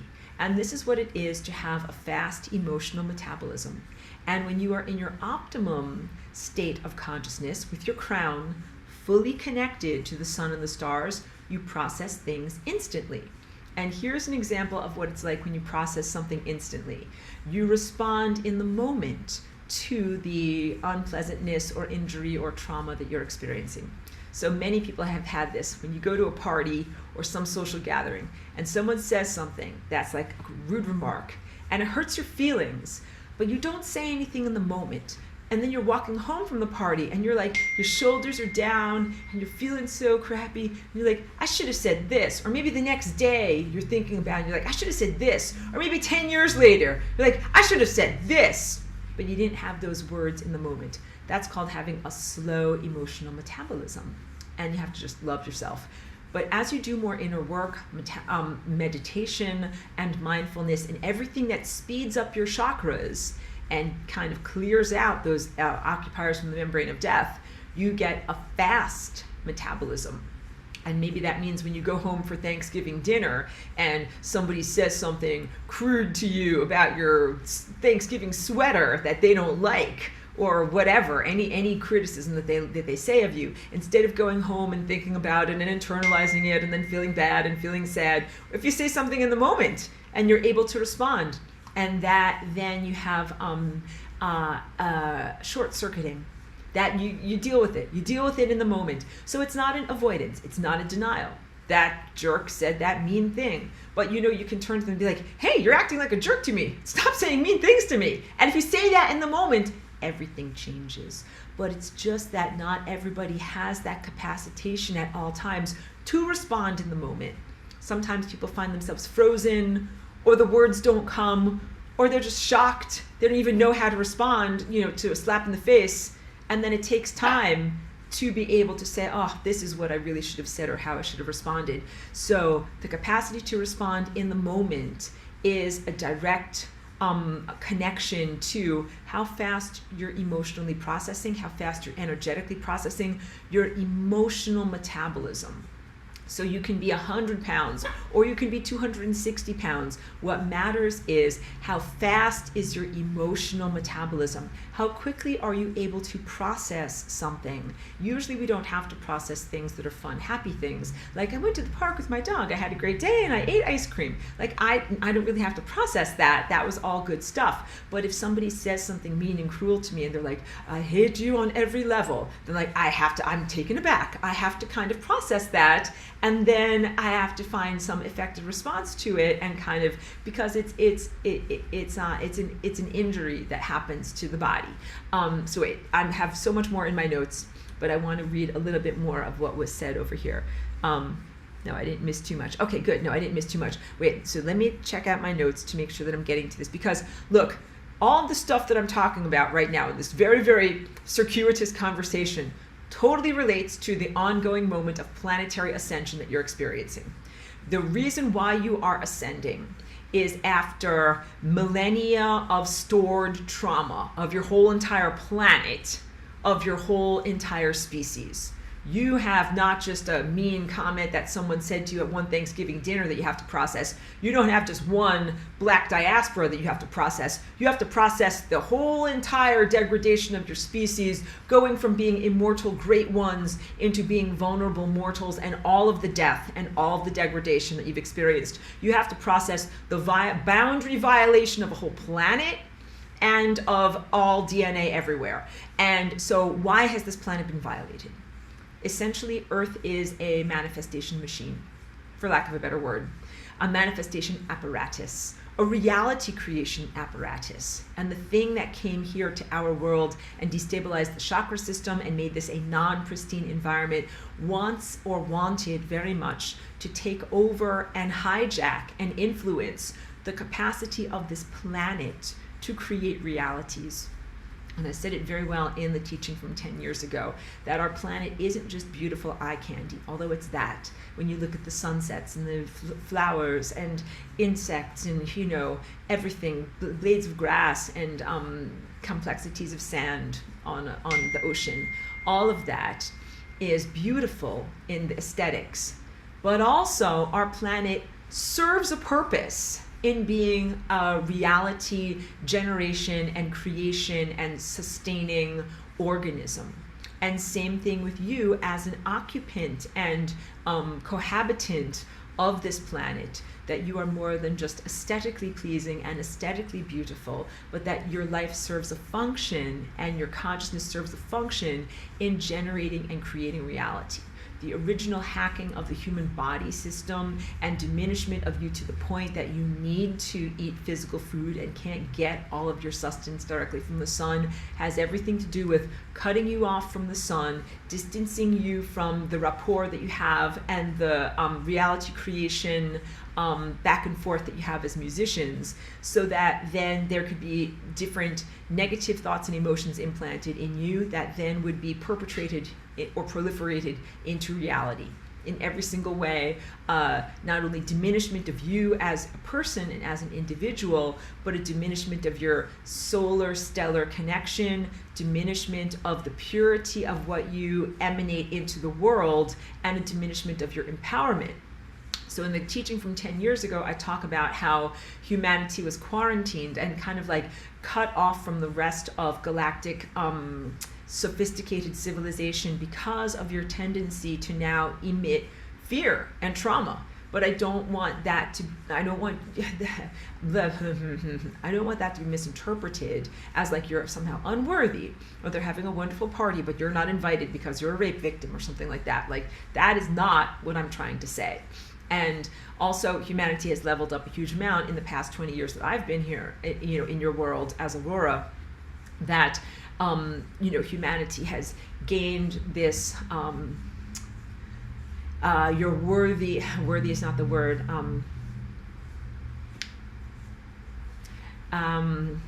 you should be active participants by this point in being able to consciously contribute to reality creation and to the masterpiece of reality.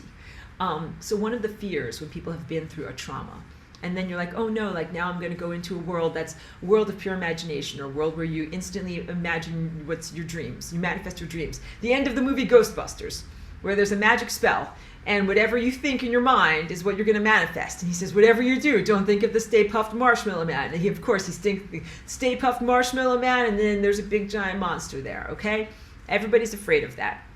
They're afraid that bad things have happened to you in the past, and then if somebody gives you the final doorway to empowerment, that you'll be like, oh great, like I'm this twisted, distorted wreck, and now I'm going through the doorway of empowerment. I'm now going to emanate my twisted distortions into the world, and that's, you know, like gonna crap up the world with all the things I'm afraid of. I really want to assuage you from that concern. Because in ascension, yes, you can ascend with baggage. So the previous preconception was, therefore, I must get to be a perfect person. I better polish up myself and get to be totally perfect and shiny, get rid of all of my traumas and all of my fears and all of my everything. Gosh darn it, then I'll be good enough to go through that doorway into ascension, because then I will only emit the happy, fun unicorns and rainbows that are supposed to be there, and nothing that is from the fearfulness and trauma. And then as we've been going through this ascension, and even over the past 2 years, I remember doing a video several years ago called Yes, You Can Ascend with Baggage.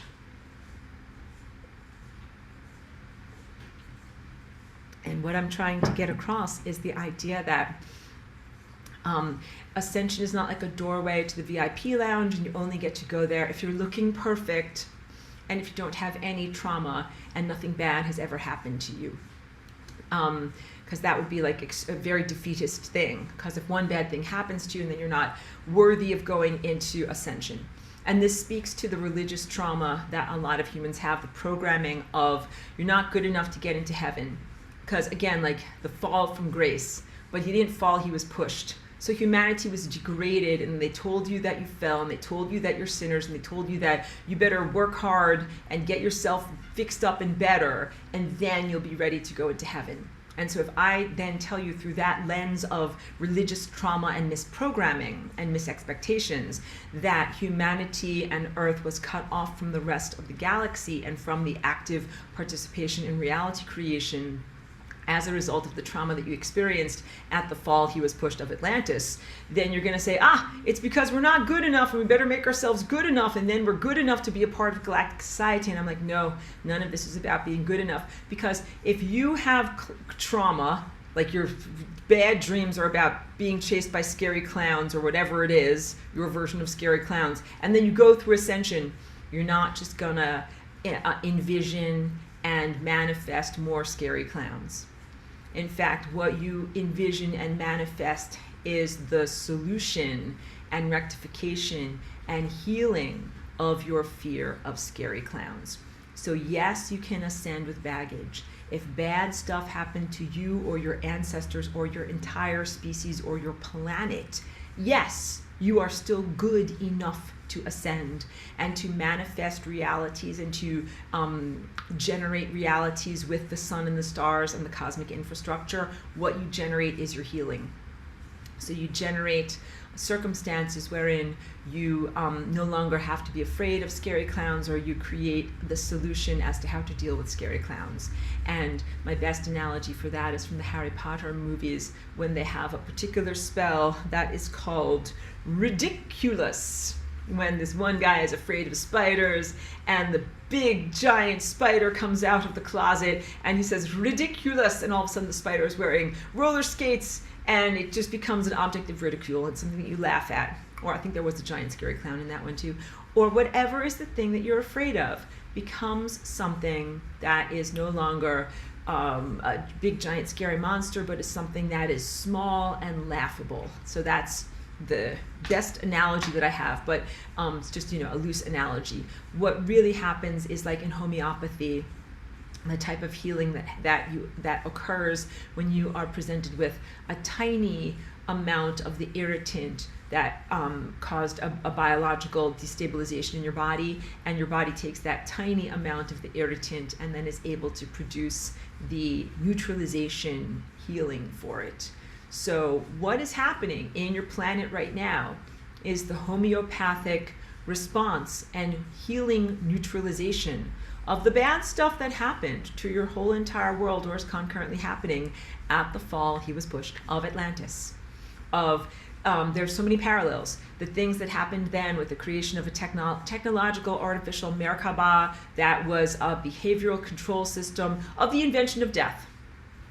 The primary trauma that you are right now transcending and healing from is the invention of death, because you were innocent to the knowledge of what death even was. You could not have conceived of or imagined death as a thing. Death was something that was merely a peripheral possibility that no one ever explored.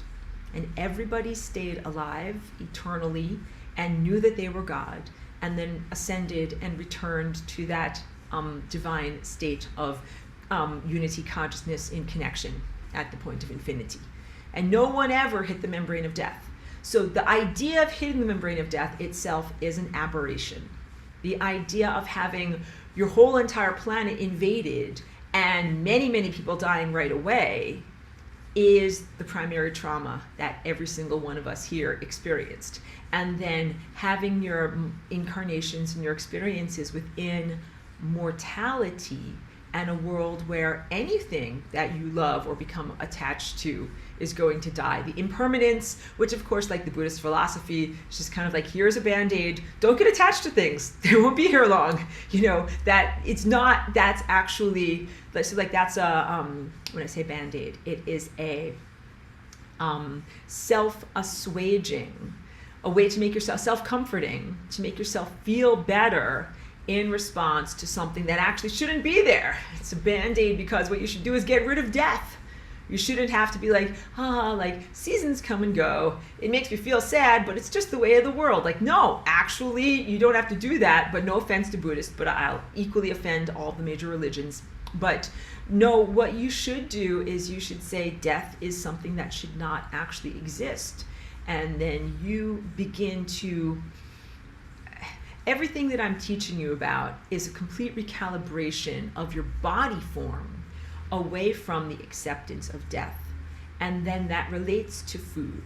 So while you are a food eater, enjoy and celebrate being a food eater and eat fried chicken and eat ice cream and make perfect recordings of those experiences for yourself at some point in your future when you will no longer require physical food. But what you will require is pure light, and light is information, and it is the information about the sensory experience that you were here at great expense having.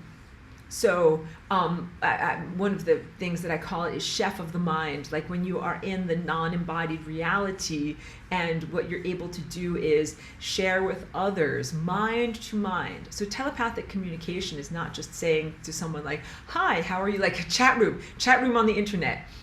It's very, very different than that. You can share imagery and sensations and all sorts of deep, unarticulated truthfulnesses, including what it was like to be in my body on that day that I ate that fried chicken. That I could be a chef of the mind and I could beam that to someone else and that they could receive the accuracy and vividness of my sensory experience. And they could be like, wow, that's what that felt like, or that's what that tasted like. So don't put yourself in a poverty of experience by refusing to eat or consume certain things, because eating certain things will serve you well in the future when you no longer have a body or a tongue or a digestive system. And then you will not eat those things anymore, and you will have the memory of those things. But also, not just eating those things, like pet your dog, pet your cat, hug your loved ones, internalize the truthfulness of all of these sensory experiences that you're having, because those are a different type of sustenance that you have. Also, walk on grass without your shoes. You know what I mean? Feel the grass under your toes, or feel what it feels like when you get into bed, when you first make your bed, and it's like clean sheets. You slide into bed with clean sheets, or what, you know, these different things that are simply non-translatable, that are a part of the beauty of the sensorium. And also for me, like making my music, doing my dance, and making my artwork. These are also part of amazing sensory catalogs, libraries of sensory experiences that are essential to cultivate while you're here.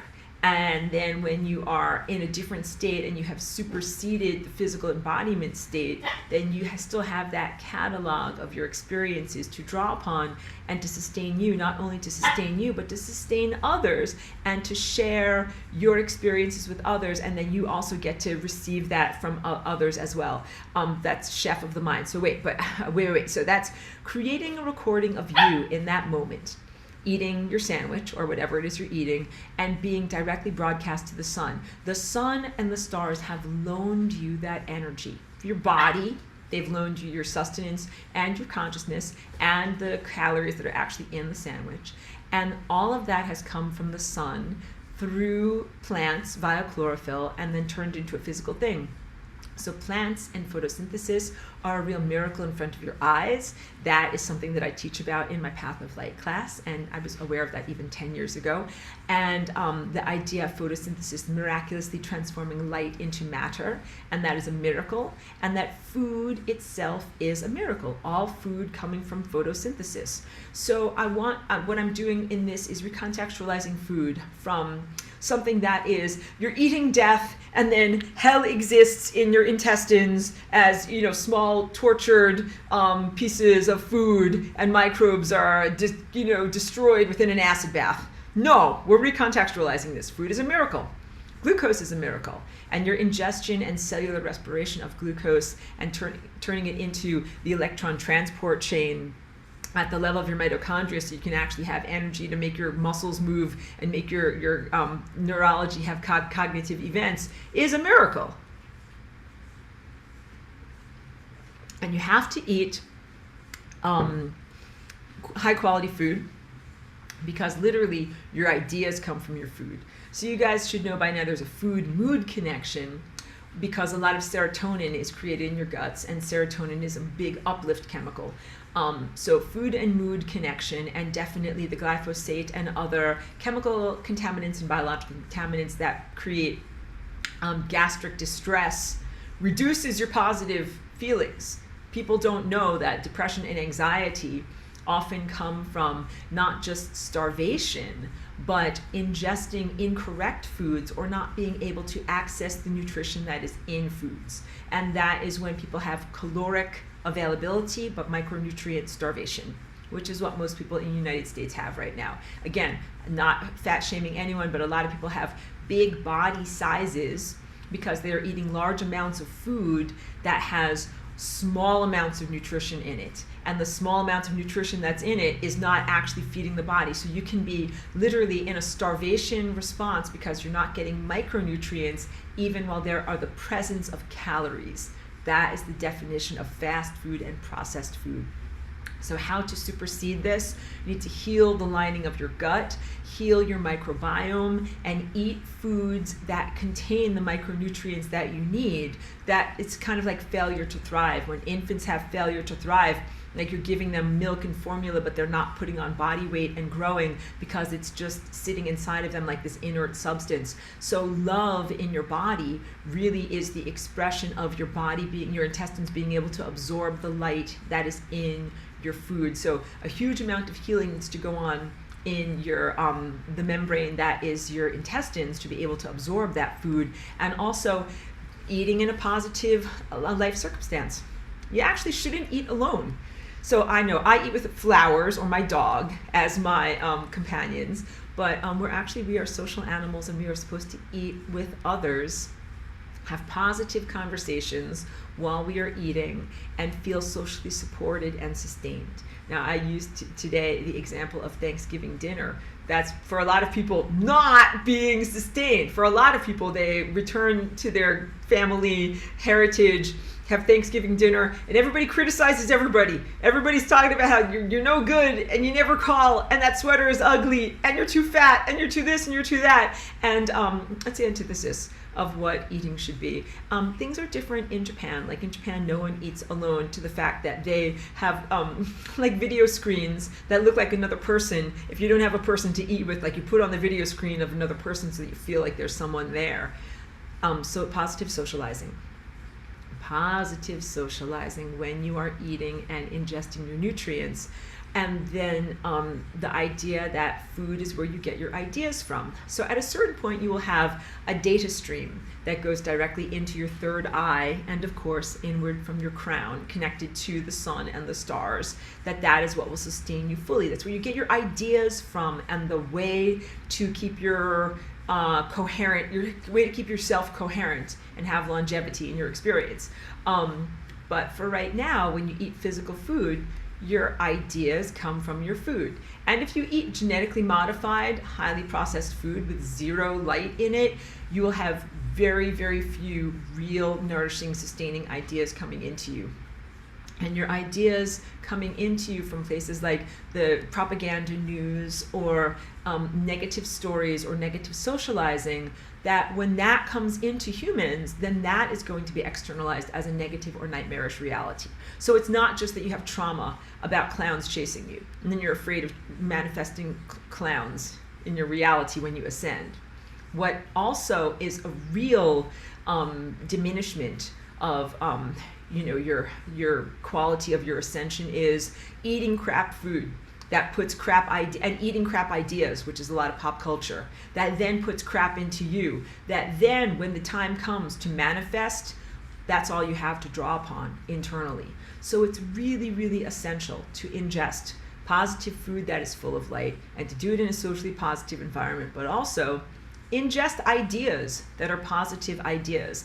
I continually thank people for being in this class, for watching my videos, which admittedly are many hours long, and for exposing yourself to my energy and these ideas. I absolutely intend for these ideas and for what I share with you to be the antithesis of the junk food, pop culture, negative stuff that mostly is in this world. That I really intend for this to be the nourishing, sustaining, encouraging, loving, and compassionate idea structures and linear presentation of concepts that will give you something good to draw upon when it's your time to jam in the great improvisational symphony band known as life. Then this will be ideas and positive thought structures and things, that positive ideas that's in the food that you're eating with your eyes and your ears by listening to what I have to say in class here. So now we want to get on over to Planetary Ascension, because that painting that I always point to is part of Birth of a New Dimension. You can't even see it on the wall, it's so dark in here. Birth of a New Dimension. The idea of planetary ascension, we're talking about giving birth to a new reality. And this is the new reality where you're literally coming out of the nightmare that happened as a result of the trauma of being forced into a world of mortality and vulnerability and loss and grief. This is literally the rectification event of everything that you've lost.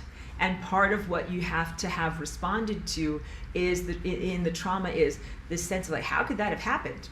Like when someone says something mean to me, part of me is always like, how could this even be happening? Like, why isn't this person being nice to me? I'm a nice, good person. Why in the world would they insult me or not like me or any of these things? And that's the first thing that needs to be healed. Your species and your planet is going to be like, how could any of this have even happened? How could any of this have even happened? How could our planet have been violated? How could DNA have been violated? How could an invader species have come and done this to us? How could humans have been genetically modified and diminished for so long? How could we have lost our divine connection? How could we have had our superpowers diminished or distanced from ourselves? So as you're now going into ascension, you're going into a reconnection with the larger level of reality creation. And it's totally appropriate in you coming out of trauma for you to ask those questions and to require a satisfying answer. But those questions themselves do not bounce you out of ascension. It's like, I'm ascending, I'm feeling so great. And then I'm like, but wait, there's all this trauma. And how come this bad stuff happened? There's like smack down, like, back down into hell for you. No asking of questions. Like, no, of course not. The ascension process, you can ascend with baggage. You can ascend with very valid questions about how this ascension even could have been threatened or diminished or diluted or delayed in any way. Like, how come this didn't happen then? And how come this didn't happen? And how come this needs to be fixed? And this, and this. All very valid questions that, again, it would be like cosmic denial if you didn't get a chance to talk about those things or have those things addressed. Planetary ascension. This planet is a dream factory. I said that it's more than just eye candy and beautiful and sunsets, and it is beautiful sunsets, hummingbirds, rainbows, and things like that, but it is also a planet that has a dream that makes things happen in the dream. And our planet had a bad dream, a nightmare where it was violated. Bad stuff happened to the inhabitants of this planet. That's you and me and all the other organisms here. We eat food and death exists, and that's part of the bad dream of the planet. And our planet has been having this bad dream for a long time. And ascension is the planet waking up out of the bad dream and going into a good dream. And the bad dream is a bad dream of scarcity. There's not enough, and there's not enough food. And also the idea of greed and the economy and all of the manias that are associated with that level of resource scarcity and manufactured scarcity. Violence. When we lived in Atlantis, there was no violence. There was definitely no sexual violence, no rape, no victimhood, no exploitation, meaning that there were not out of balance relationships. And love is really a relationship that is in balance. Like, I give 5 to you, you give 5 back to me. Or I receive 5 from the sun and I give 5 back to the sun. Whatever, 5 units, 5 whatevers, oranges, tomatoes. But there cannot be this level of imbalance and exploitation That's part of the bad dream, the scarcity. There's not enough. There's violence, fighting over what people perceive to be not enough. And then rape, which is really going against boundaries. That's not necessarily about scarcity, but that is its own category of trauma that happens from the disrespect of a boundary, and a boundary is basically saying no. Like, no, I don't want to do this, or I don't want to have this happen to me, or I don't agree to this, and then something happens anyway. That those are all part of the bad dream that we've been experiencing in this world as a result of the traumas of what happened in Atlantis. And a lot of that bad dream has been played out not only in the entirety of the planet, but in each person's individual life as a fractal microcosm related to Earth's larger journey. Like Earth has been victimized, or for lack of a better word, victim, experiencer, survivor. But then you've had those things happen in your life too. And so healing the trauma portals in your life and in your ancestry is only part of it. You need to heal the trauma portals in your whole entire planet. And when that happens, what you're able to do is go into Planetary Ascension, which is creating a good dream of the planet. So this, and then I'll open the open the floor to comments and questions. So this relates now to what is going on in your public events, your world events right now. Because a lot of people think that it's going to be World War III. And this is why I do, lectures that relate to what is happening in your current context, not just canned ham from, the previous years. So right now there's a lot of unrest in the Middle East, and some people think that there is prophecy from the Bible unfolding, and some people say no, someone's just trying to reverse engineer a prophecy and make it look like prophecy is happening. Many people have internalized, even if they are not true believers in the Bible, they have internalized some of the paradigms and necessitudes of, if you want to have a beautiful jubilee and uplift, that first you have to have a big giant destruction. And so many people are thinking, is this that big giant destruction? Will there be like a destruction and a judgment, and then you'll have 1,000 years of a peaceful jubilee? Will you have good stuff? Like, do you have to have the bad stuff in order to have the good stuff? So what I am really trying to get across to you is that, first of all, no, you do not have to internalize the truth of an ancient prophecy. As soon as flying rainbow lasagna was invented, all prophecies are no longer relevant, and that was more than 22 years ago. So, the things that were predicted for the future, like as soon as you hit the big giant reality rearrangement button, those predictions are no longer accurate. But then there is something in terms of people's expectation. And some of the expectations are coming through the lens of profound planetary, ancestral, and personal trauma, that you feel like you've done something wrong, and you feel like you've been punished for something that you did, and that you feel like then it requires this external savior to be able to kind of like wash away all of the things that you've done wrong and then bring you back to where you're actually supposed to be. What I'm really trying to get across to you is the sense of dreaming a whole entire new dream of your planet. Just like I teach you about with death. Like, death is something that actually didn't used to exist. Then through great trauma, it came into your existence and has been a part of your planet for a long amount of time. What I teach about with Flying Rainbow Lasagna is a tool for returning to factory settings. A modality and a behavioralism, something that you can do to get you back to that level of experience of what this world was supposed to be like. You were not supposed to experience death, and you were not supposed to have the constant death of your loved ones or of your planet. So the planet herself, in having experienced a very traumatic degradation and then lived with suffering for a very long amount of time, has, basic choices just like you do. There are timelines where the entire planet dies. That means the entire biosphere dies, and maybe even Earth becomes a planet of rubble, like the asteroid belt between Mars and Jupiter. And that's one dream that Earth could dream. But we're on a different timeline. I want you guys to know, we're on the good timeline. The timeline where you are not going to dream and manifest and externalize a dream of destruction, but instead, and not merely, you're not just going to sustain the status quo, not just going to be like, okay, let's keep on limping along, but you manifest a dream of real healing and real renewal.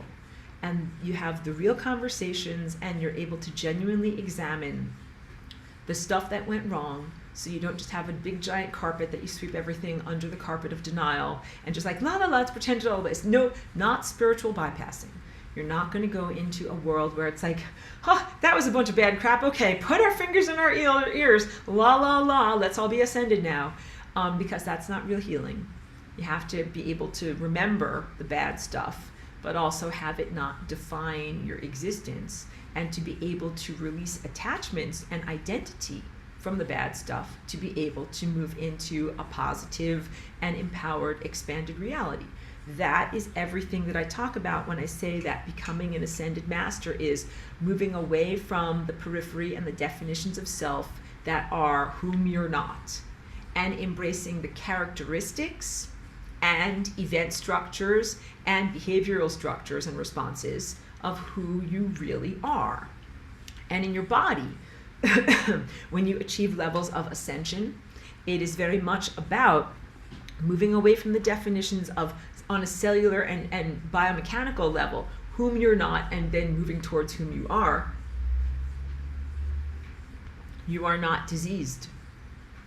You are not diseased. And the pathogens and pathogenesis often wants humans to identify with the potentials for disease within them, to say that you are that or you are defined by that. But everything that I'm teaching about with Flying Rainbow Lasagna says that just because something is in your DNA does not mean you are fated or determined to experience it. Those things, it can exist as unexplored potentials, and then you can actually be in the area of exploration that is your true self, that central core timeline. And this is because I want to talk about the peripheral selves that are you on the membrane of death, and you're moving away from being defined by them, but also definitely moving away from being defined by the negative thought entities. Whatever stuff got stuck on the membrane of death, that's not you. So this is big, because you have these chakras inside of you that contain you, and the membranes of death contain possible versions of you that die. But then there's these pooties. They're not you. They're not you, but sometimes they have been affecting you and affecting other beings who are alive. And when we are in this level of ascension, what we are able to do is to define ourselves as the core central characteristics, not as the emotional burdens that we have carried, but also we are not defined by the stuff that is stuck on the membrane of death. That's not me. It's actually not even human species stuff. It's not your planet. And I would even say it is not part of existence. That's my big takeaway for all of this. When I look at those things and assess them, and if I'm interactive with them, the highest level of truth that I can come to is that those things technically do not exist, that they unexist. They belong in a state of entropy. And so you don't want to talk to them, you don't want to respond to them, you don't want to have a big long conversation with them. What you want to do is to withdraw all energy from them, withdraw any energy of yours that they might have, close all trauma portals so that they cannot have any more energetic investments. They have to divest, a divestiture, when they de-invest from all of the traumas that they have created through human history to try to sustain themselves. And then that stuff goes into a state of non-existence, which again, this is a slight refinement from the concept of just like send them back to the galactic central sun and they can try again. And these things actually should not be in existence. And this is the opportunity for like giant cosmic cleanup. Instead of like cycle it all again, stick it in the washer, try it again, you actually get to take those characteristics and dead ends of consciousness and send them to an entropy of non-being, that then you are not going to have to deal with them again on the next cycle. And I think that is a huge resolution of the monsters or spiders or scary clowns or whatever it is that has caused so much trauma in you. You don't have to be afraid of these things. they've ruled your life or diminished your existence and prevented you from doing a lot of good things, including connecting to larger galactic civilizations, and diminished a lot of the beautiful dream of your planet that can be experienced. You find an effective solution to take care of them, to resolve them, so that they're not these unresolved things. I talked last week about the sun's senses and the endocannabinoid system and those occupiers of the interstices as being like the accumulated pain signals of the cosmic body, of things that haven't been healed. And the healing of those things really looks like those things non-existing, going into a state of non-existence.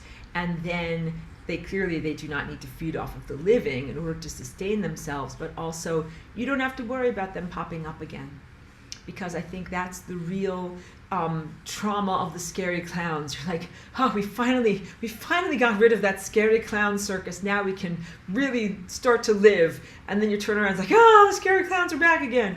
And I think you've experienced that so often in your various different lives and parallel incarnations that you have just tended to expect that negative time looping.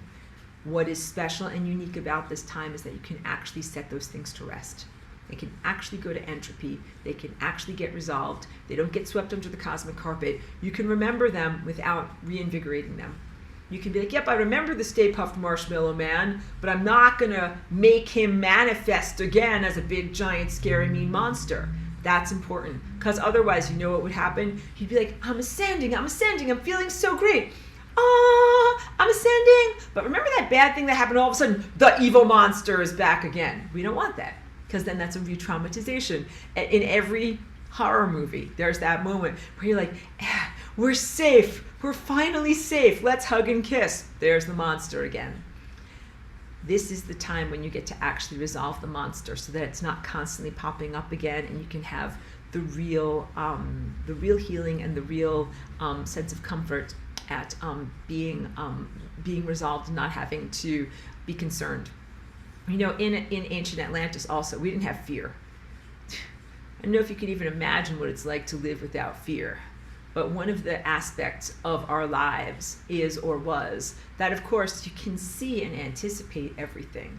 And let's say even if there's like some, nightmare obstacle course where you have to get through all this different stuff, you don't have to be afraid. You can be like, yep, there's the rotating knives, there's the poisonous snakes, there's the this, there's the that. I know how to anticipate everything. You don't have to be afraid, because you know what is happening, you know what to expect, and you know that you can respond to it.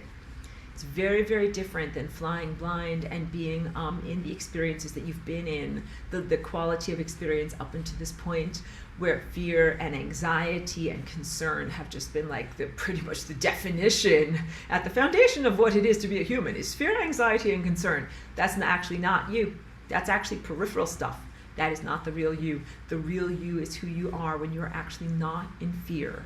And it's not like a fearlessness of like, whatever, some kind of a Rambo, like aggressive soldier type of thing, like, I'll kill everybody, I'm not afraid of you. It's really not like that. It is really more the sense of being totally empowered through total information and knowing that you have the power to respond effectively to whatever comes in your path. So if there's rotating knives, or if there's poisonous snakes, or if somebody insults you at Thanksgiving dinner, you have the capacity to respond effectively in the moment. I will even say, I think that is what we are experiencing and exploring as individuals and as a group, as a species on this planet right now in this process of ascension. Ascension being hijacked is pretty much the worst fear. And that we're exploring it from a world where we had no fear. And now we're exploring like pretty much the very worst thing, birth. Like your baby being born. What's the worst fear of a baby being born? Be like, well, what if I die? What if I don't actually even get born? This is hijacking of ascension. What if the ascension doesn't even happen? What if instead everybody becomes mortals who have to pay your Geico insurance, buy toilet paper, and somehow navigate the world of money while there's demonic pooties trying to bring you down into negativity all the time? That's definitely not ascension. And you faced all of that. You faced really the experience of what if the very, very worst happens. And then as you're like, okay, Aurora, bring us through this. Don't worry, I'm not going to leave you mentally stuck in the worst. As you regain your inner faculties, what makes it possible for you to live without fear, a la Atlantis, is having your higher faculties, being able to see and sense the future, and then not just see and sense the future, but do something about it. Because it wouldn't be very good if you had your GPS and a map that said, like, over here, crapola will happen, and you're like, okay, great, crapola will happen, and there's nothing I can do about it. That is determinism. But instead, you're empowered. You can see the future and be like, oh, upcoming crapola, I can do something about it. And I really, really feel that each one of us here in this moment have concurrent, ongoing existences in Atlantis, that we are on the verge of having our ascension yoinked away from us.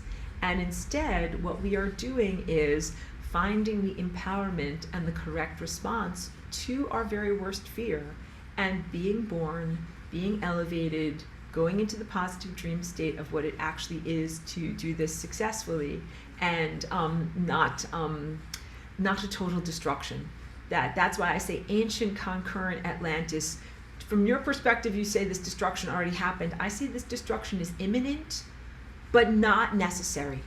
And that what we do right now in this shell of reality, in this level of the reality gobstopper, means that we can have the ascension, and this ascension doesn't get hijacked, and that ascension doesn't get hijacked either.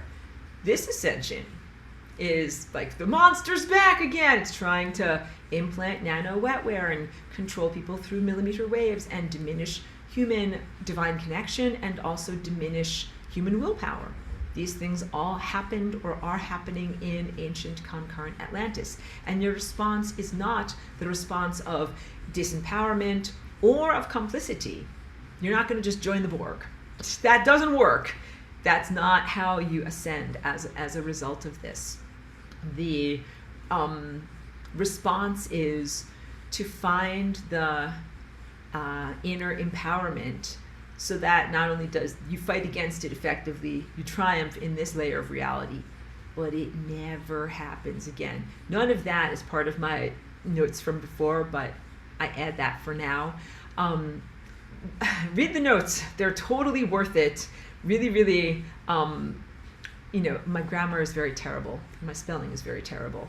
But the accuracy of what I have in those notes, I always send it out in the email and with the archive for those who are enrolled in the class, and I almost always have it as part of the compilation that is in PDF form in my Dropbox that I keep in the descriptions of these as YouTubes. So read the notes, because that's everything. Like, as I have many hours here with you, and I still never get through everything that I have prepared, because I always wildly diverge from the notes. But I must diverge because, like I said, I'm not just going to give you the canned ham. I'm going to give you what is freshest and most responsive to what you're experiencing right now. So now let me get to some more wonderful questions and comments. Okay. I know, I make funny faces. Pedro says, ascended beings make me because I have a lot of baggage. Pedro, I want you to know it's okay if you have baggage. I want you to know, thank you for that authenticity. You are not alone. I think probably most of humanity and many other organisms on this planet have baggage. The planet herself has baggage. And I think that it's not, oh, Cheeky needs a hug. It's not a fair expectation to say, well, in order to ascend, oops, I'll turn this down for you. In order to ascend, you must already be a perfect person. I think there's a lot of blame the victim stuff in that presumption. In order to ascend, you must be a perfect person. And therefore, if you're not a perfect person, then you're not ascended. And then you can't ascend. And the only way to ascend is to be perfect. I say no. I say that is circular and erroneous blame the victim reasoning. And I think that in order to ascend, what you need to do, you can have baggage, but what you need to do is to respond to honestly and authentically the traumas that you've been through, the emotional baggage, the basically things that have hurt you. And that is an empowerment structure. In my house, if I had a big giant pile of garbage in the middle of the floor over here, I wouldn't be able to live very well, and I wouldn't like having to tiptoe around garbage all the time. You recognize that there's garbage there, you get a shovel and a bucket and a mop, and you clean it up. And that is the empowerment. So there is emotional garbage in our world. And the emotional garbage is not just bad feelings or sadness or grief. The reason why you have to eat food is because there's a giant pile of emotional garbage in your world. We didn't used to eat food in ancient Atlantis, but we eat food now because of a giant pile of emotional garbage. But that's not very positive. I want you to enjoy your fried chicken. Don't think like I'm eating this because of the end result of a giant pile of emotional garbage. But it's true. And when you deal with that giant pile of emotional garbage, what happens is you become able to just eat pure light again.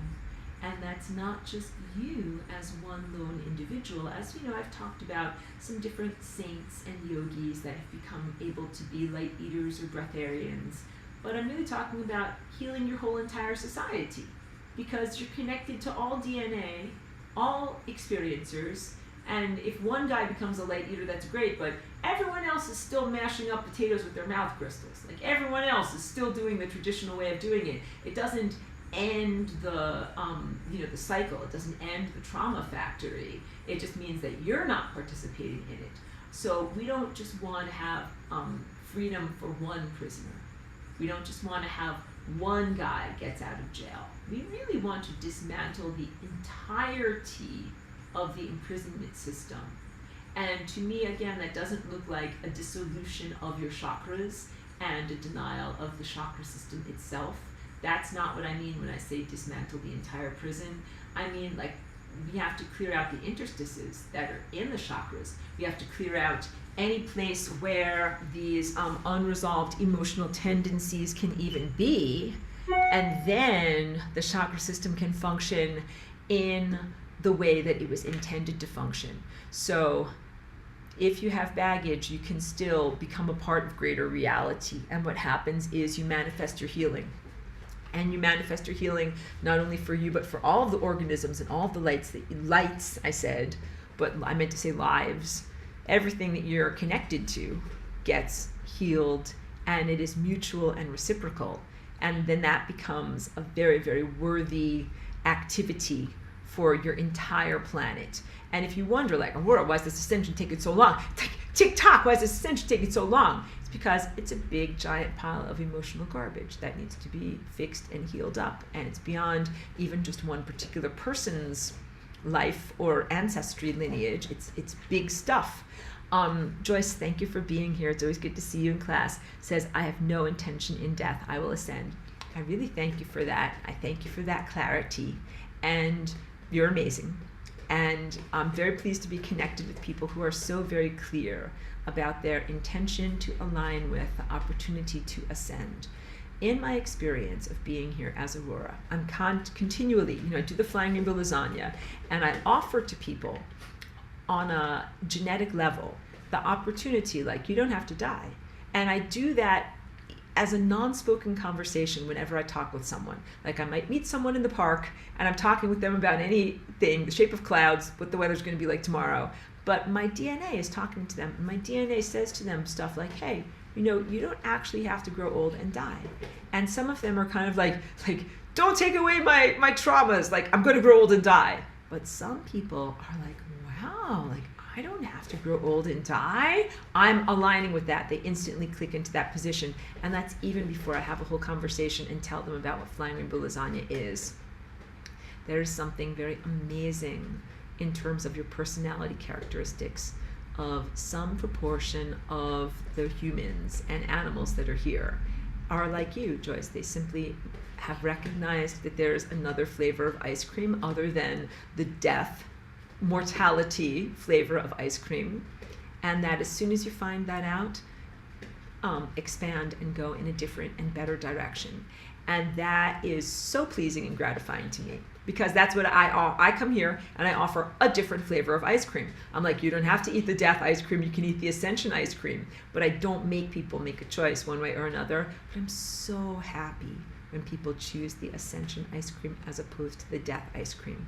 The death ice cream is like blah blah World War III, and everybody wastes a bunch of money and has nuclear war, and everybody pollutes their genetic quotient so that they're infertile, and there's no more life on Earth and no more human consciousness and no more anything. Like, that's the boring death reality. And I'm like, that's not a good flavor of ice cream. Here's a better flavor of ice cream. And people that are interested, people that are receptive to that are amazing people. And I'm in gratitude that you're here and that you are making those choices, truly. Pedro says, we have no intention in death. We will ascend. Fixed. That's exactly right. That's so beautiful. I have beautiful people in this class. Pedro also goes on to say, I believe that we are creating a reality where all bad issues will end up fuzzing up like Ukraine, fizzing up like carbonated water, like Ukraine, and will not escalate. The bad ending will not happen. Being careful so YouTube will not get mad. You got it. I'm totally with you. Thank you for being conscientious about not using loaded language here for me on my channel. I totally agree with you. I think that these opportunities, like what happened in Ukraine and what is happening currently in the Middle East, that these give that friction and that frisson of the possibilities of what could happen, but it's not an inevitability. And it's just like when you're on the road and you're driving someplace and you have a near miss and you swerve out of the way, and then you get to your destination fine, but you're like, wow, I could have ended up dead on the highway, but I didn't. Let's enjoy life, and let's eat the fried chicken that's here. I feel like that is the best case scenario of looking at some of these world events where it could go horribly awry and could incinerate all life on our world, but it doesn't have to. And if you get past those negative reality structures, and you're not on those timelines, you should celebrate. And you should say, job well done, and I'm so happy that I'm here. Let me soak up the opportunities that are available to me here. We have bypassed so many destructions that are like that. So many times when you could have died personally as an individual, where you could have died as an entire species, where you could have had your whole entire planet blow up. And we transcended all of those. So please celebrate. Please be bolstered in the knowledge that you could have died many times or been destroyed, but you weren't, and that you continue to be here, and that you have the capacity for amazing healing, regeneration, and renewal in your body and in your planet. For your body to move against these death and decrepitude, pathogenic programs and reality structures, and your planet as well, because you want to manifest a planet where everything is in a state of eternal health and balance. And so this again goes far beyond becoming a light eater, becoming a breath eater, not having to do the grocery bills anymore is really only a part of it. Redefining your whole entire economy is another big part of it. Redefining your activities and what motivates you to do stuff at each day. Redefining what is power, because I told you about power abuse leading to the membrane of death, and a huge part of money and having money is based in power abuse. People are like, I want to be rich and powerful. I want to be richer than that guy, and I want to abuse him with my power. You can't have those personality characteristics and be in the ascension timeline. And so this is a redefining of so many things that have become normalized into human society. Lisa, thank you for being here. Says, dreaming a new dream, collapsed the separation of time, reclaimed ownership and sovereignty. Yes, yes, yes.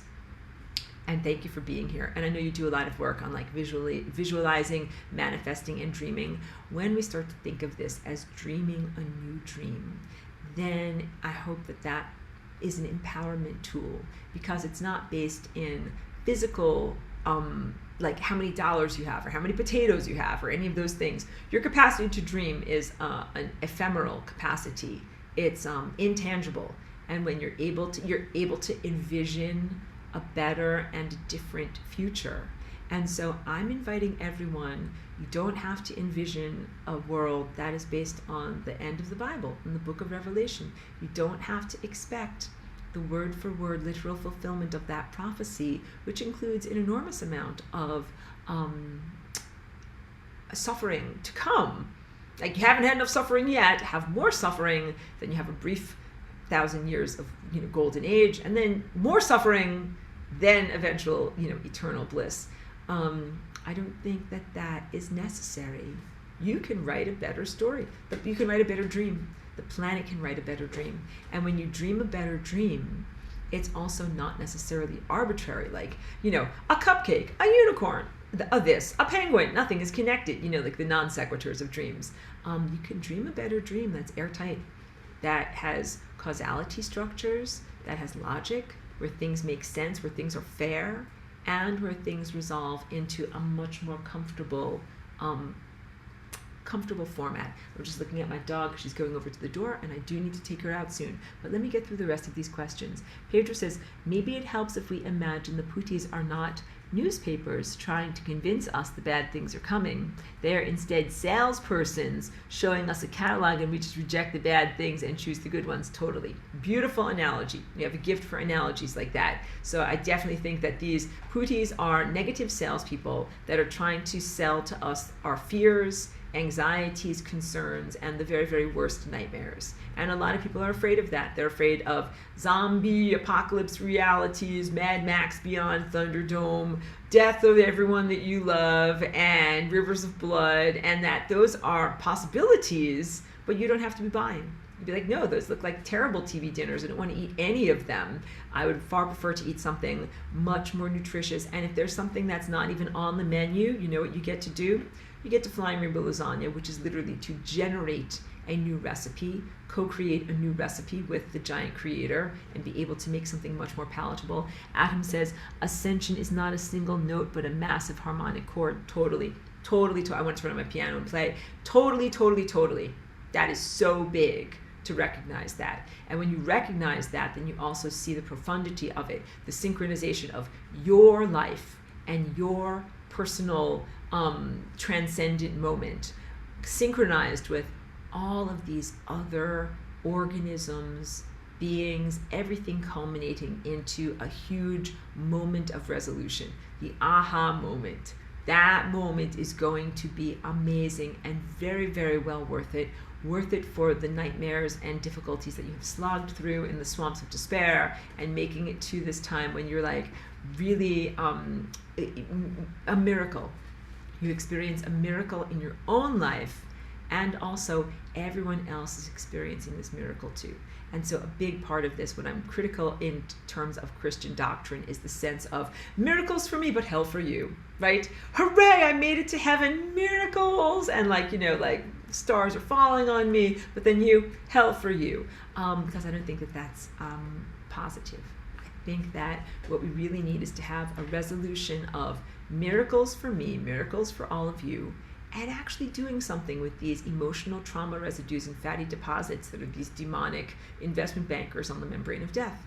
That needs to be miraculously resolved as well. And that for me is the essence of what Flying Rainbow Lasagna exemplifies. Some consciousness going to the totality state of moving very, very fast and having total access to energy and divine godhood and all heat and all light and all information. And then some stuff goes out of existence, is in a non-being state, cold and non-motion and not moving through time and not requiring or desiring anything, and also not suffering. That is the paradise state that I am dancing into being.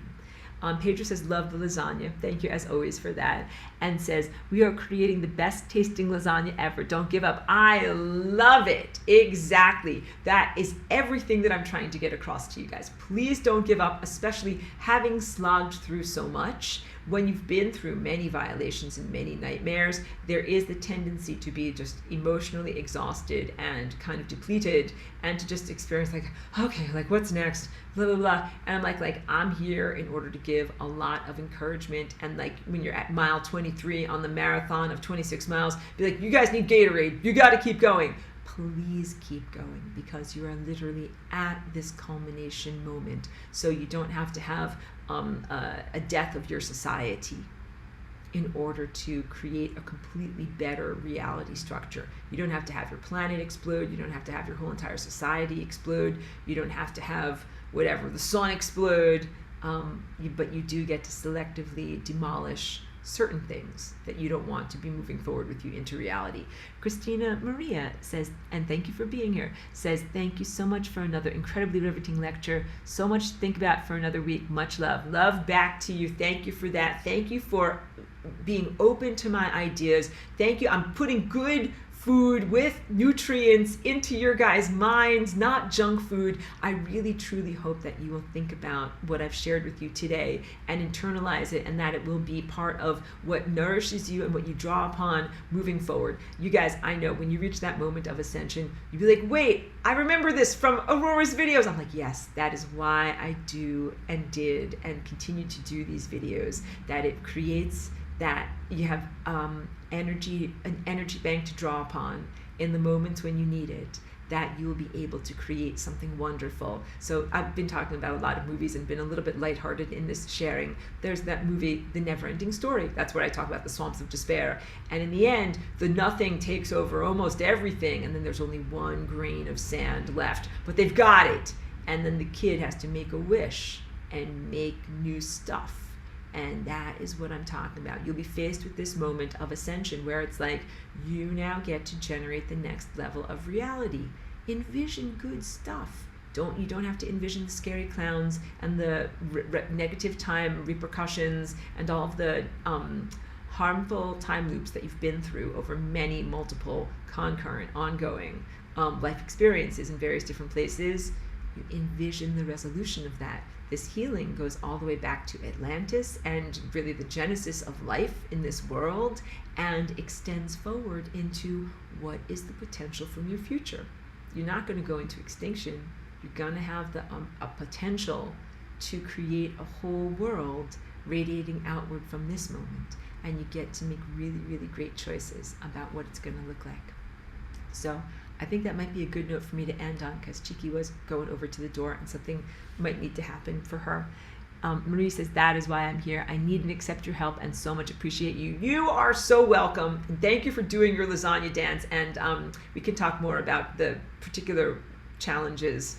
You know something, just the blade of grass that stands up gets mowed down by the mower. The nail that stands up gets pounded down by the hammer. This is backlash that is inevitable. So you can take it as a positive thing because like you're getting stuff done, you're doing stuff, but also having achieved the backlash of the status quo that doesn't want to change. But there's many, many things that you can do in order to respond effectively. Force fields of protection and Merkabahs and different ways of being able to be empowered even in spite of the things that try to stop you from reaching your goals. So I'm definitely here to be able to help you with that if you would like to have a conversation about it, okay?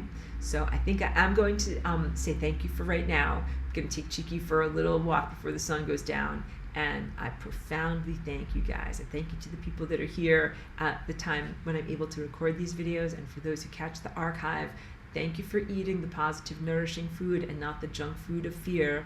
And thank you for your own closing of your own trauma portals in your lives and your collective efforts to heal the trauma of this whole entire planet. And please keep going, because this really does get someplace, and there will not be scary clowns anymore in the place where we are going. All right? All lightheartedness aside, it's a very, very real assessment of our future. Okay? Thank you so much, everyone.